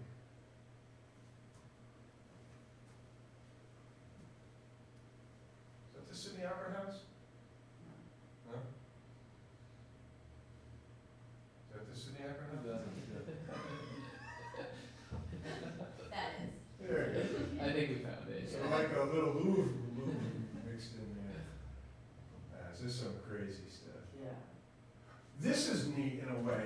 It's kind of sail-based, but this is done with canvas. This is not expensive to build. So we start talking about trying to hide things or make things look differently with some artistic sails and posts and stuff. You can really take a concrete tank and make it look pretty neat, or certainly a lot different than it was. Tyrannosaurus. All right. There's going to be some amount of trails down there and landscaping and all that. And here's some pictures somebody sent me. I think it's up at Mount Tremblant, I think. It's certainly Having easy. a children's area like that, I think is imperative. Yeah, yeah. To have something. When you're coming north on Interstate 87, I think it's before Glens Falls, around there, there's a new rest area. Oh, And and it you has, stop yeah. in it. It's spectacular. It They is. have a play area with a zip Yeah. line and Is it others. the Adirondack one? Yeah, yeah, it's got all like local products and vending machines and big screen TVs, and it's really, really cool. It's a fun place to be. It's almost a destination on its own. We want to stop there, make a wastewater plant like that. But it also, I think the reason the state built it like that is just one of the gateways to the Adirondacks. They're making a statement about where you're going and what you're getting yourself into. So that's kind of what we want to do here. some elements for different ways to construct paths. You know, we can have educational things around, or here's what you're looking at in the mountains. We've been talking about interpretive center, it's just pictures of what, I'm sure you probably all get some stuff like this.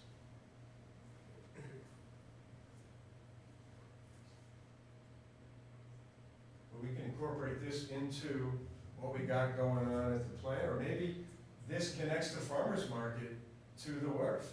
Actually, we're You we're know? gonna do a few kids areas over at the markets, yeah. One thing I kind of neat about this one, this shows how, right, I talked about getting up and seeing what's going on in the plant. Well, this is a way to do it. You know, we've got a walkway or an elevator, so it's ADA accessible and all that. But you can come up and, you know, people aren't getting into the plant and getting themselves in a dangerous situation or interfering with their operation, but you can see what's going on. And then maybe here there's a video monitor that explains what's happening in the primary clarifier or in the aeration tank. And maybe cameras actually showing guys that work in the lab or doing their thing. Me, kind of, feet on my desk. A little bit of, you know, other people have done master plans, it's not a new concept. I spent a lot of time, that's the New York City plan again. You're hung up on that one, aren't you?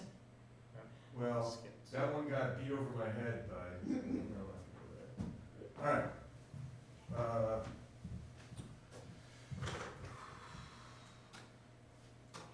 This isn't really master plan stuff, but our consultant took the site, it's the wharf here, and started showing how he could do walkway, concepts for walkways and,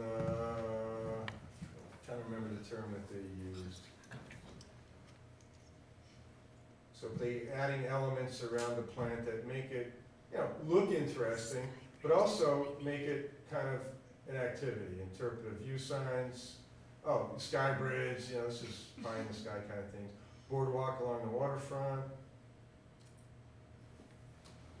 They showed how there could be loops around the entire waterfront, an educational loop, fitness loop, observation loops, all right, and how they might be different. This is an education loop, could be signs teaching people about wastewater treatment, about the environment, about the lake, about the hydrologic cycle, about how water travels across the ground and either gets contaminated or cleaned up, how wastewater treatment works. It's the fitness loop, people walking, exercise machines, That would be cool. different stuff like that, yeah. That would be cool. This is the observation loop. So from the boardwalk, you can see the lake. You could build a sky bridge to see other points within the city. This is kind of interesting. You know, this is kind of like prime real estate. This has always been envisioned for a hotel conference center, some kind of big building. But they're like, well, just build a big mound there. Use it to look across the lake and up into the city. Who knows? But these are kind of viewpoints that they're talking, these different viewscapes.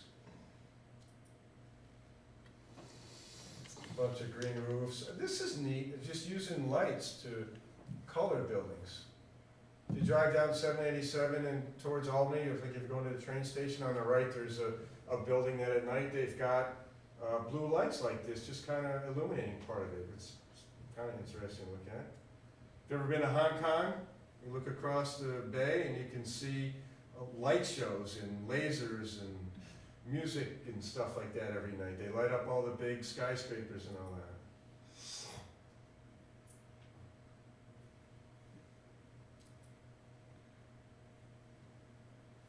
That's the plan as it looks now. You could put green roofs on if you wanted to demonstrate some kind of eco-friendly things. Got lots of concrete, the real low-end things you do. You can paint them, have murals, greenery. So, all right, that was just some initial stab stuff. So, all right. So, all right. So before we move into a short little exercise with some questions. Thank you very much. Yeah, thanks, Simon. Any questions at this point or thoughts about what you've heard or what we should be doing or what we should be thinking?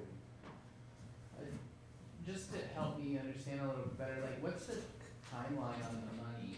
Like, in terms of, is there an expiration date for use on it? There is, I don't know what it is, it's probably in the 3 to 5 year range. Okay. With most of it. Okay, thanks. All right, back to the caveats and cautions. This is a dream stage now, we gotta get realistic later, but, all right, so here's some things I want us to think about, maybe toss around a little bit now. We'll take some notes, we're recording this so we can come back and check it out, but, you know, when you think of Plattsburgh, what do you think of? I mean, Beck, you grew up here. Yeah. Home. Yeah, I mean, I'm thankful for growing up here. Like, it was, you know, just pretty comfortable. I liked my education, I had good friends. Things seemed pretty easy. And then I benefited from being so close to the lake and the mountains. I think is what I really A lot of liked. outdoor environmental activities, Yeah. kind of thing. On the flip side, though, it was like, you know, I definitely wanted to leave. And yeah, so I'll put that out there too. I wanted to experience something more. Yeah. Somebody else, what do you think of anything of Plattsburgh? Small. What about the history? What do you think of, what comes to mind if we said, what's Plattsburgh's history? Battle of Plattsburgh, all right? That was Revolutionary War, right? Okay. Yeah. There's the Battle of Plattsburgh and then there's the Battle of Valcour, I get the two mixed up. I think Battle of Valcour was War 1812. No, flip. No, the other way around. Yeah, it's the Revolutionary War was Battle of Valcour, and then, because that was with Benedict Arnold, and then Alright. McDonough was the Okay. next one. Yeah. As a Canadian, you should know this. This could have been Canadian if it weren't for Alright, so yeah, a lot of us think about the Battle of Plattsburgh, Battle of Valcour. What about the air base? I mean, that was a big part of history. And that was an interesting project because when it was proposed in the 50s, everybody fought it and didn't want it to come. Mm. Then when it went to leave in the 90s, everybody fought it and didn't want it to leave. It's just interesting, just about human nature and how people are about change and all that kind of stuff. Can I ask a question? Sure. I'm curious, is that like a common, so I'm new, you know, I grew up here, but I'm new to the area again. Is it a common sentiment that people don't really understand what Plattsburgh is? Yeah. That's Yeah. common? I think so. Yes. I do. Yeah. What it is? Yeah. A lot of people What we think are. small. They think small. I left for 20 years, I was in the military, so I've been all over this world, literally everywhere, practically. And I came back because I was single mother of 2 and I wanted to be by my family. But then when I got back here, it's like, there's not a whole lot of opportunity, there's not a whole lot of anything going on. So there needs to be more going on in Plattsburgh. I mean, my kids all can't wait to get the heck out of here. And I thought when you say more going on, how about recreation and activity? Yeah. I mean, obviously, you can't come back and can't find a job. That would Right. be a Right. big hurdle. Yeah, but that's beside the point, there's Right. obviously nothing. But then when you're here- But, yeah, When you it's, say that, I hear energy. Mhm. Like, there's just things like energy in the town, like you want Positive. things to be, Yeah, yeah, like positive. feeling like there's stuff going on. exactly, Yeah. positive, So, you know? why don't we turn this over all like in a Locations. circle, facing each other? Yeah, I don't know, I don't wanna assume anything, cause, you know, I feel pretty new still, but, yeah, it feels like there's a lot of like fragmented energy in terms of people wanting to make this place better, but we don't, like, we're not moving in the same direction, and, you know, maybe that means that there's like a fragmented culture. Cause you know, I work in Burlington now and then, and, you know, it might be annoying to people, but it feels like people are moving in the same direction. Like, the values are relatively commonly shared. And not that I want their values, but I think I want us to be able to, like, I want a Plattsburgh person to be able to say like, you know, this is why I'm here. I think Plattsburgh just hasn't seen a lot of change recently, and No. change is scary to a lot of people, but that's And what it that's the needs to bring thing, back the people energy are- into the are community. Paranoid Something of big. change. I think- We need more hype, we need more destination. And I came here, I kind of sensed that change and thanks, Toby. Bye, George, it was nice to meet you. We relied on the base for a lot of that cultural change. You know, people came in every 3 years and left. They came from all over the country or all over the world. And they brought a little taste of where they were from with them. And that to me was the biggest loss of the base, was the cultural change. Now we don't have that change, but it doesn't mean we can't self-impose it or self-create it. But I think some of what I'm hearing too is that we don't really know who we are, much less who we want to be. Don't forget, this place is rather isolated for a long Physically, time. yeah. I mean, it wasn't until the late 60s when the interstate came in that it really opened the area up. Yeah. So as far as you're talking about a span of time, it's Yeah. not really a long. And even then, you still got to drive 2 hours just to start driving. Yeah. You know, so physically it's isolated, even with the interstate too, so. Even it's isolated from Burlington. I mean, Yeah. there's not really a lot of spillover that. I mean, how long, well, maybe from here, but like I live down in Keysville now, but it's an hour and 15 minutes to get into Burlington. I can get into Albany in 2 hours. Yeah, but every direction there's a destination, right? Yeah, so I yeah, think we yeah. are in a good position here, Yeah, right? yeah. And now we're in Burlington, now we're in Yeah, Adirondack, but we're now not we're in going, we're Montreal. not driving 15 minutes to get. No, we're not. Yeah. Places that have been open to culture and history for hundreds of years. I mean, this place has been isolated Yeah. until. But it is a kind of a hub in a way, because we can get to Montreal like that, and get to Burlington, Albany, up into Lake Placid, Saranac Lake, Tupper Lake, into the Adirondacks.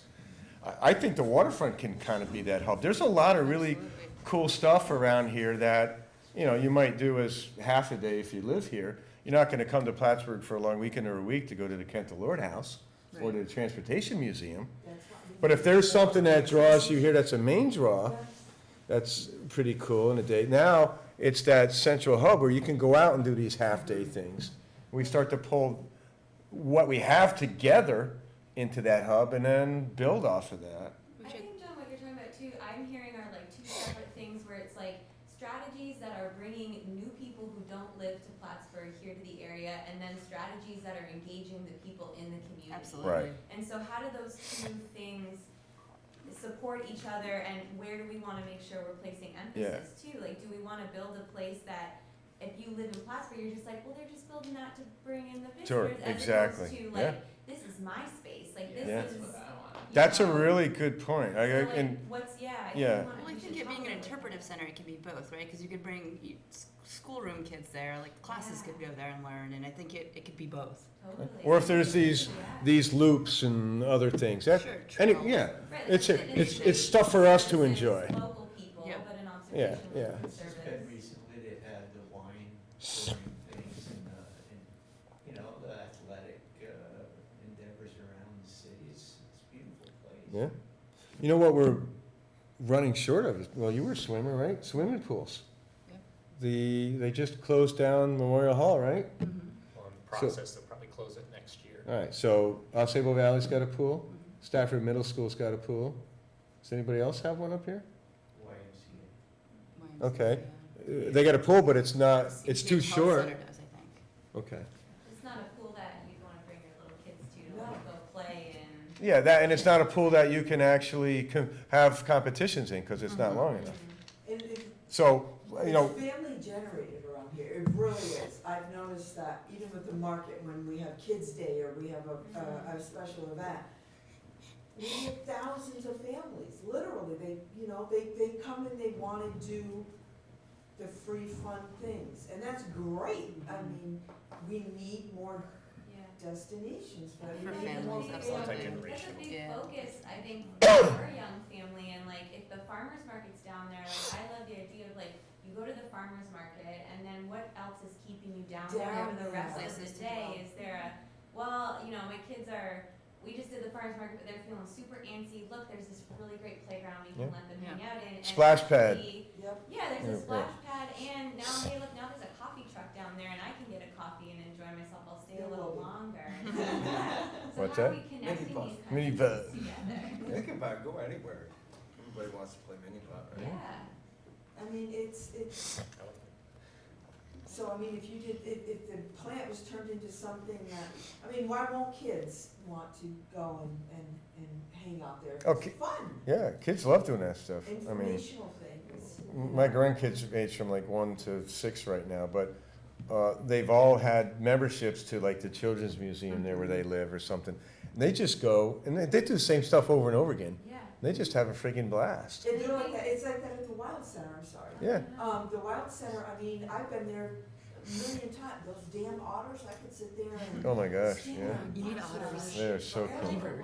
Yeah. Gosh, but, I mean, that's, we just need more. Yeah. Okay. And All right. things, sorry, one Yep. more thing though is like removing barriers to access. So making sure that things that are down there are free. Or if you are a young family, there's some way of subsidizing that cost. Like I think that recognizing the socioeconomic situation of this area and making sure that when we create a space, it's really community inclusive. Right. And that there's people that can see themselves down there and they're not like, well, that's where people with money go. It's where Right, everybody can go. yeah. I mean, I'm gonna turn that market into something, I mean, I'm not tooting my horn, but it's gonna be kick-ass. So It sweet. really, really is, and it's not gonna be just what we have right now, not just a farmer's, I wanna incorporate so many different things in there. For the community, not because I want somebody from Montreal to, no, that's bad. You know what I mean? I just want it community related, you know, and that's what I'm gonna strive to do. So, if it all ties in down there, I think it's gonna be a great thing, I really do. All right, so when we think of, who are we now? If somebody said, Beck, you're from Plattsburgh, what's the typical Plattsburghian like, or what's their life like? Joe, you've been here a long time, Elena, what's Plattsburgh to you guys? What is it? It's home. Yeah, it's a good place to raise my family. Okay. My husband made a very good point, nobody has heritage here. Like, my husband's Irish, but he doesn't, you know what I mean? There are communities in New Like York. generations, you mean? Yeah, there's communities in New York, hey, you know, you got your Polish area, you got your Jewish area, you got, no one has any heritage here, Yeah. nobody, is that? There's a lot of Quebecois, right? Yeah. A lot of French. There's a French quarter? Yeah. Where? I mean, Like Champlain Street, Lafayette Street. Just that up Route area. 3, yeah. yeah, so everybody, like you said, when you say, you're from Plattsburgh, what is it, and you go, I don't know. Yeah, but who are we? We're like, I mean, I think we're we're pretty down-to-earth people, right? nice, hardworking people. I think hardworking. We care for each other. We're not like full of ourselves or uber materialistic. Yeah, I don't this is think too so. down. I think people like to have fun Yeah. here. There's a lot of like random joking that goes on and kind of like teasing. I don't know. There's like I'm an outsider, and I don't know, so you can take this as, but I think there's a little bit of a gruffness that but it's very easily like poked through, and then people are really warm and welcoming underneath. But there's a little bit of like it's cold here, and so you have to like have a lot of layers on. Yeah. And sometimes you have your head down because you're like it's so freaking cold, but I think in cold, and so yeah. there's that, but then you can get Well, through in it. cold climates, people are usually more introverted, and in hot climates, usually more extroverted. Oh, yeah. I've seen studies on violence. The violence per capita is the same in all countries, but in cold countries, it's usually internalized. There's way more suicides than murders. In warm countries, there are a lot more murders than there are suicides. I think there's a lot of things that are changing and happening now. There's a lot of young kids down around the Keysville area that are, you know, going from farm to. Yeah, that Mace Chasm.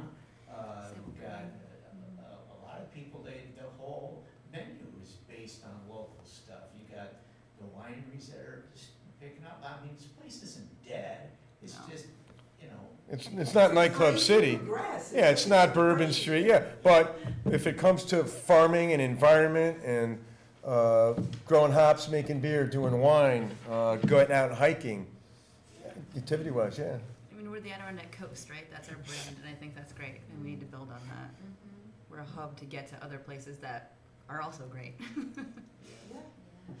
I think if I had like my ideal is like, I mean, I've got a number of thoughts about all this, but this really like, when I met you, John, a couple months ago and you started talking about this, it was like, I was just like, whoa, like there's so much potential. You were talking about trails, all the money you have, the DRI, all this stuff is like coming together. Yeah, the And timing. so this really feels like a catalyst for like all of that. The stars are aligning, Yeah.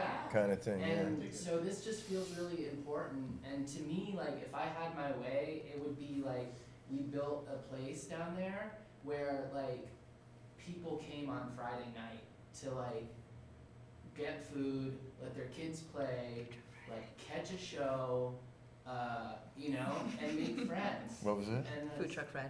yeah, exactly. Exactly, yeah. Kids are off playing, the rest of us around socializing, making new friends, catching up with old ones, and I really like the idea of like taking that green space and like, you know, maybe a hotel goes there eventually or something, but like until we as a community can support that, like that building, whatever got built there would just break down. Like it would just, you know, Yeah. and we're not ready for that, and I think we should claim that space. Yeah, I think that, I agree. For I now. don't think a big old building down there is the way to go. well, it's interesting, there was a lot of disappointment at the hotel conference center that was supposed to go there, didn't get built, but I've been thinking about that lately, I think that was a blessing in disguise. That could have been the wrong fit. Maybe long term it is, but I just don't know that, I don't know that we can support that yet. I don't know. And you know what, a hotel's not a destination, a hotel's a place people stay when they go to a destination. And that So- would have a big chunk of that. Yeah, so if a hotel's in our long-term plan, it's gonna come because we've created the vision and a destination, then they're like, this is a good place to build. Maybe we decide, that's not what we want, but right now, there's nobody like beating the door down to build there. There's also so many cool old buildings, like it'd be sweet to see one of those become a hotel as opposed to building something, like taking some of the downtown architecture or just some of these buildings that have some charm and they just need a little love and actually Right. making that into something as opposed to building something metal and, you know, shiny from the ground up. Right. And preserving that feel and that history. So who are we now? I'm gonna keep beating that one for a little bit. We're down to earth, we're, I don't know, regular old people? A city of change. It's kind of what I think too, is like, we're trying to figure we're all that out. waiting I don't for know it. if you could like You need to push. describe the city as that, but there's just like, everyone I talk to about like what, you know, you introduced to me in this is like, whoa, that is so cool. And there's just a, you know, I wish I could have brought more people here, I tried to get more folks to come, but everyone was psyched about this. We And only I, know like 5 people here anyway. you know, and even like the older generations, or like my parents' age, like your age, John, like, it's like, they're super excited that we moved It's back. definitely a dig. Yeah, I know. John, Get you're your old. age. I'm trying so hard to act juvenile. You succeed, don't worry. So that's, They're 20, 30 Yeah, years yeah. older than me. They're like super excited that we moved back, and a lot of other parents are like, how do I get my kids? I know, I'm in the same boat, I wish my kids could move back. Yeah, And We and hear I think that, that's what we like, are. so much. Now that we're back, they're like, oh, like how'd they get you to come back? And you're like, well, we had a baby and childcare is super expensive, but like there has to be. Yeah. I came back over Where to is that. that? And you also got your taste of what's out there, like, all right, Yeah. I got it, now I'm looking around and figuring this is where I wanna be. Yeah, and I agree with you, there has to be that balance of like, there has to be an economic, a job opportunity to bring, like, so those things go hand in hand, but. I think they complement each other though. Oh, Steve, It you, needs to stop being called a sewage plant. That's like my pet peeve right now. sorry, I keep saying that, it's I don't like the sewage plant. a wharf. Stop. Water calling it the resource sewage recovery. plant. It's when people say, oh, so you're moving near the sewage plant. So we've decided to go in a different direction, so that's not said. When they say, so where are you moving? Behind the, train station. We're We're moving taking the right whole next to sewage the plant out of water there. resource recovery facility. Steve, you were chewing on some thoughts. No? All right. Just going with the flow. I'm All an right. old codger, so I Okay. really I was gonna call you an old coot, but codger works. I'm wondering about any thoughts taking these types of questions to schools, to places where, and like, I'd be interested in doing that too, so if you need a volunteer to help, like facilitate like a fun brainstorming workshop with like high school kids or, like cute little girl that came in and asking her like, what do you want down there? And what are some other groups that we need to have included in this conversation? It's kind of, I don't think Just everyone knows. Adirondack young professionals. Yeah. Oh, definitely. Future leaders and influencers, man. The college.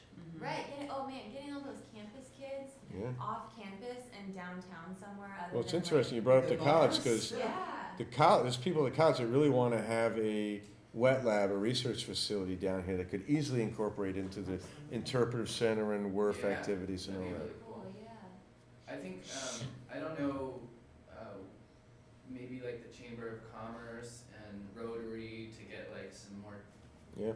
dynamic. So I think the chamber had started on some kind of master plan, right? So they have some kind of destination ideas for the waterfront that I think they kind of backed off from, or. As a whole, I mean, the Chamber of Commerce does a lot for advertising for the region. So they've had a lot of plans for various points. Not necessarily, I think, this section of property that we're talking about, but they're definitely something that they see the benefit of. Not as when we talk about projects that benefit us, the locals, or projects that also help draw in other people, which can be both, as we talked about. That I'm sure they'd be a great partner in figuring out kind of what could draw people in, and they have a lot of experience of reaching out to different communities, such as up in Canada. They put a lot of effort up that way. I used to work for a company, Warpinner Group, which is a marketing company, and they do a lot of the advertising for the Adirondack coast. And so you see a lot of that outdoorsy, that kind of to do those activities really draw in and get a lot of engagement and people excited about this area. And that's why, you see with the mountains, you see a lot of the water. We have today in our council agenda, we passed a couple various water events, fishing tournaments right on that lake, and people will come all over the place. Professional contests come up here because of our lake. So We gotta stop shutting down during the winter. We do, this area, so for skiing and that type of thing, we shut down. We need to, if something was enclosed, that would be wonderful, Well, one of the things, and I brought up swimming pools before, but in discussions with other folks, people kept coming back to, there was talks of splash pad pools, but then aquatic center. Maybe it's a competition pool that's also got a water park incorporated into it, inside, outside, or all inside kind of thing, that can be a community gathering place, fun for schools to have their competitions, kids to go have a good time, but it's also a destination at the same time, too. And it's a skating rink in the winter. Yeah.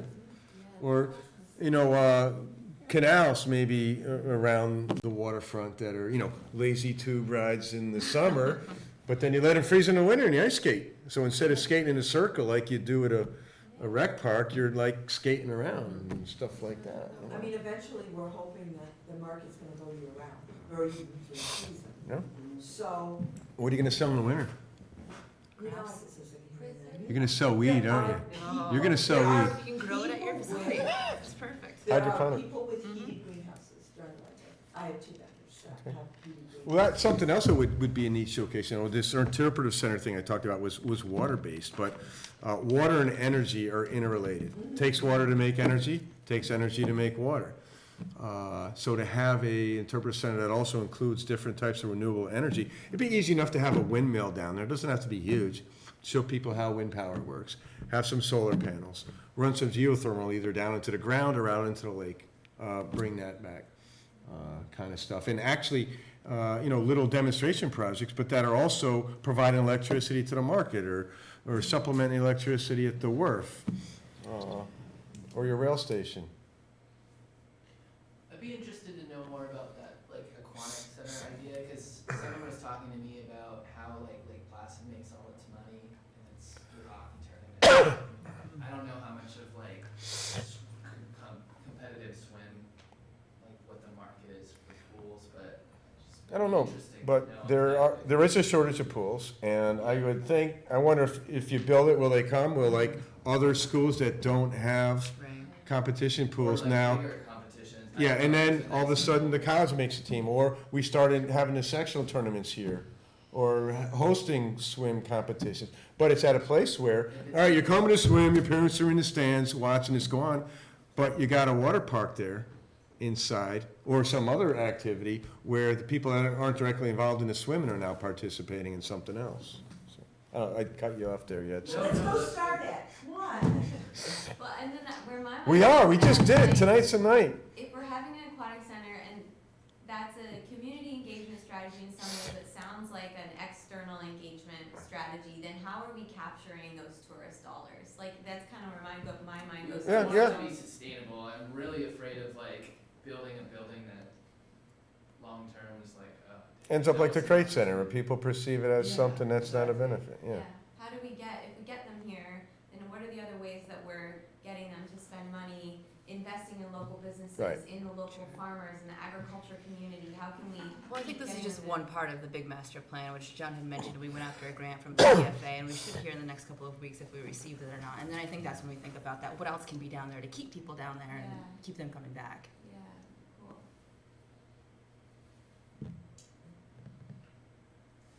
How about the process we're going through? What do you think we should do to bring this, make it better, or bring it more into focus, or engage more people? Or should we just keep advertising and doing it like this, and, I think you go to people. I think we're Yeah. gonna have to go to people. Yeah. okay? I think we're gonna have to go to them. So maybe we'll start, we'll kind of summarize what we think we heard, we'll distribute it amongst ourselves, make sure we've at least represented the ideas correctly. Right, and then maybe we'll get it out to the chamber and the Rotary and the schools. Say, hey, here's what we got going on. What do you think? Or would you like us to come to talk to you, or do a presentation, or engage your students? Or maybe we do some online surveys and kind of stuff, and then. Kind of need to be careful a little, because every time, it seems like when the city asks for the public's opinion, if the city doesn't take the public opinion Right. exactly to T, all hell breaks loose. Yeah, and you're When right. you and I- asked our opinion, and you didn't And I even touched do on it. that earlier, when we got a group, we need to make it clear that we want your ideas, but we can't pursue all of them. So we need to do this with the understanding of we're trying to build a consensus here. What Or, if we, I mean, what if we framed it more like the bigger question of like who we are and where do we wanna go? Because we have this opportunity to do something here. And like, I'm learning about all this stuff like the master plan, for example.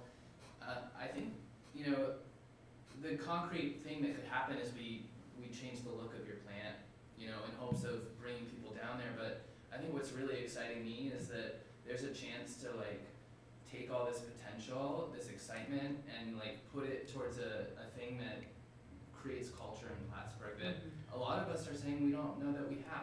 that, or it's disjointed, Yeah. somebody mentioned, I mean, because there is a culture, arts corridor center, right? You got the Strand and other art stuff going on, you got lots of history, none of it's like pulled together. So what if we make it more of like a movement to figure out who we are and like say like there's this, and I don't know if that's thinking too big, but I'm interested to know. Yeah, I know some of the stuff that we've done through other projects, whether it was the streetscape and or the downtown branding project, which are both part of the DRI.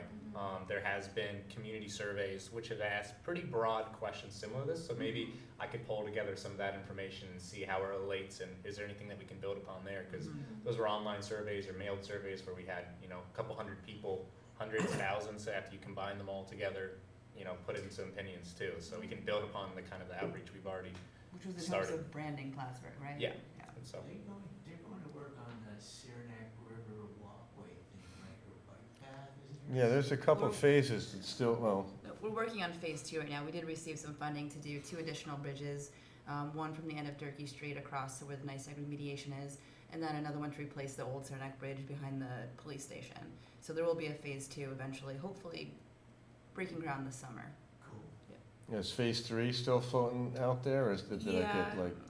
Well, We the just gotta do phase NYSEG's remediating their coal tar in the river, so that kind of, I think, has set back some of Yeah. what's going on and all that, but, yeah, so we got like segments of trails around that still need to be tied together, but there's also stuff going on in the town and out, is the Blue Trail and all that, is that like a formal Yep, that's thing? still a conversation that's happening Okay. to formalize those trails as well. Your idea of getting winter activities is probably one of the better ones to keep things rolling, because in the summer, there's no shortage of Right. things to do around Right. here. You know, whether it's They said cultural we die in the or athletic, winter, or, we do. you know, out in the environment. But in the Everybody's wintertime, busy staying warm. We've got it, Myrtle Beach North. Yeah. You wanna Ferris wheel know about the frog. people of Plattsburgh in the winter, go to Myrtle Beach. Well, what about, I mean, you know, it's probably outside the scope of, talking about the city treatment plant, but I mean, The what? another great escape indoor water The park, Wharf? that would be cool. it's outside of the scope. Of the Wharf. Sorry. Sorry, I got scolded, I'm scolded. Sorry. It's a nice sound. The wharf. The Wharf. Work. The wharf at the wharf. You still can't use it. No. But we still call the old compost plant, we still call Norco Norco. Old habits die hard. Cool. All right, what else? Enough for now? What are next steps? And how can we, as not people with much power, like help you continue to move this forward? You know Mhm. what? Suggest next steps. Well, one thing that our community development office can do is take, like I said, consolidate some of the outreach that we've already conducted that might be, especially in this beginning stage, really get that. Maybe also see what other plans we have, as Melena said. Hopefully in a week or two, we find out if we get the master plan, and that might help alleviate some of the concerns about how do we get the whole area incorporated besides just the wharf. So I think that might be a good step, and then trying to figure out an action item list of who are these people we want to reach out to. Like you mentioned, the schools. I think that's a great idea. I mean, we're early on enough. The question is, like you said, do we focus on the who we are, or do we start saying, what are we going to do with the what do we actually want to do with the plan? What kind of activities would you want to see? Do you want it indoor, like we've discussed? Do we want it to be educational, as we discussed, combination of everything? I mean, as John said, right now it is a blank slate. We have funding.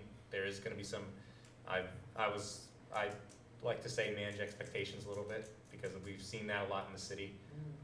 But there's a lot of opportunity we have, and John's done a great job, and he's really passionate about this, and he's going to be able to push a lot of things forward. And so it is an exciting time. So I guess, I don't know who wants to take on what kind of responsibilities, but. Well, why don't we think about it all? We'll boil down what we heard tonight and kind of write up a summary memo. We'll suggest some next steps. You guys think about it some more. We'll get it out to you, you can weigh in. Maybe we'll do a Google Doc so everybody can work off the same thing. Am I saying the right millennial term? Using the internets, and then We're gonna Google Doc in real time. Is there a kind of a blurb? You know, I've just heard it by word of mouth of like all of these things together for like the layperson. So like that says like DRI, all these trails that are getting connected, John's initiative. Yeah, that's a good point. Website might be able to. Yeah, it's a little, walk you once through again, a that. little fragmented at times because things keep changing. But we can put together something that says, here's all that's going on right now. And I don't know. I've never been a part of something like this, so I don't want to like make it so big that it doesn't go anywhere. So somebody can say like that's a bad idea, but that's what gets me excited. And when I start talking to my peers that are still around, it's Right. like, yo, you should come to this thing because like this is everything, and we can be a part of it. Yeah, well, this is neat in a way, because we kind of slide into the master plan stuff already with all these really grand ideas.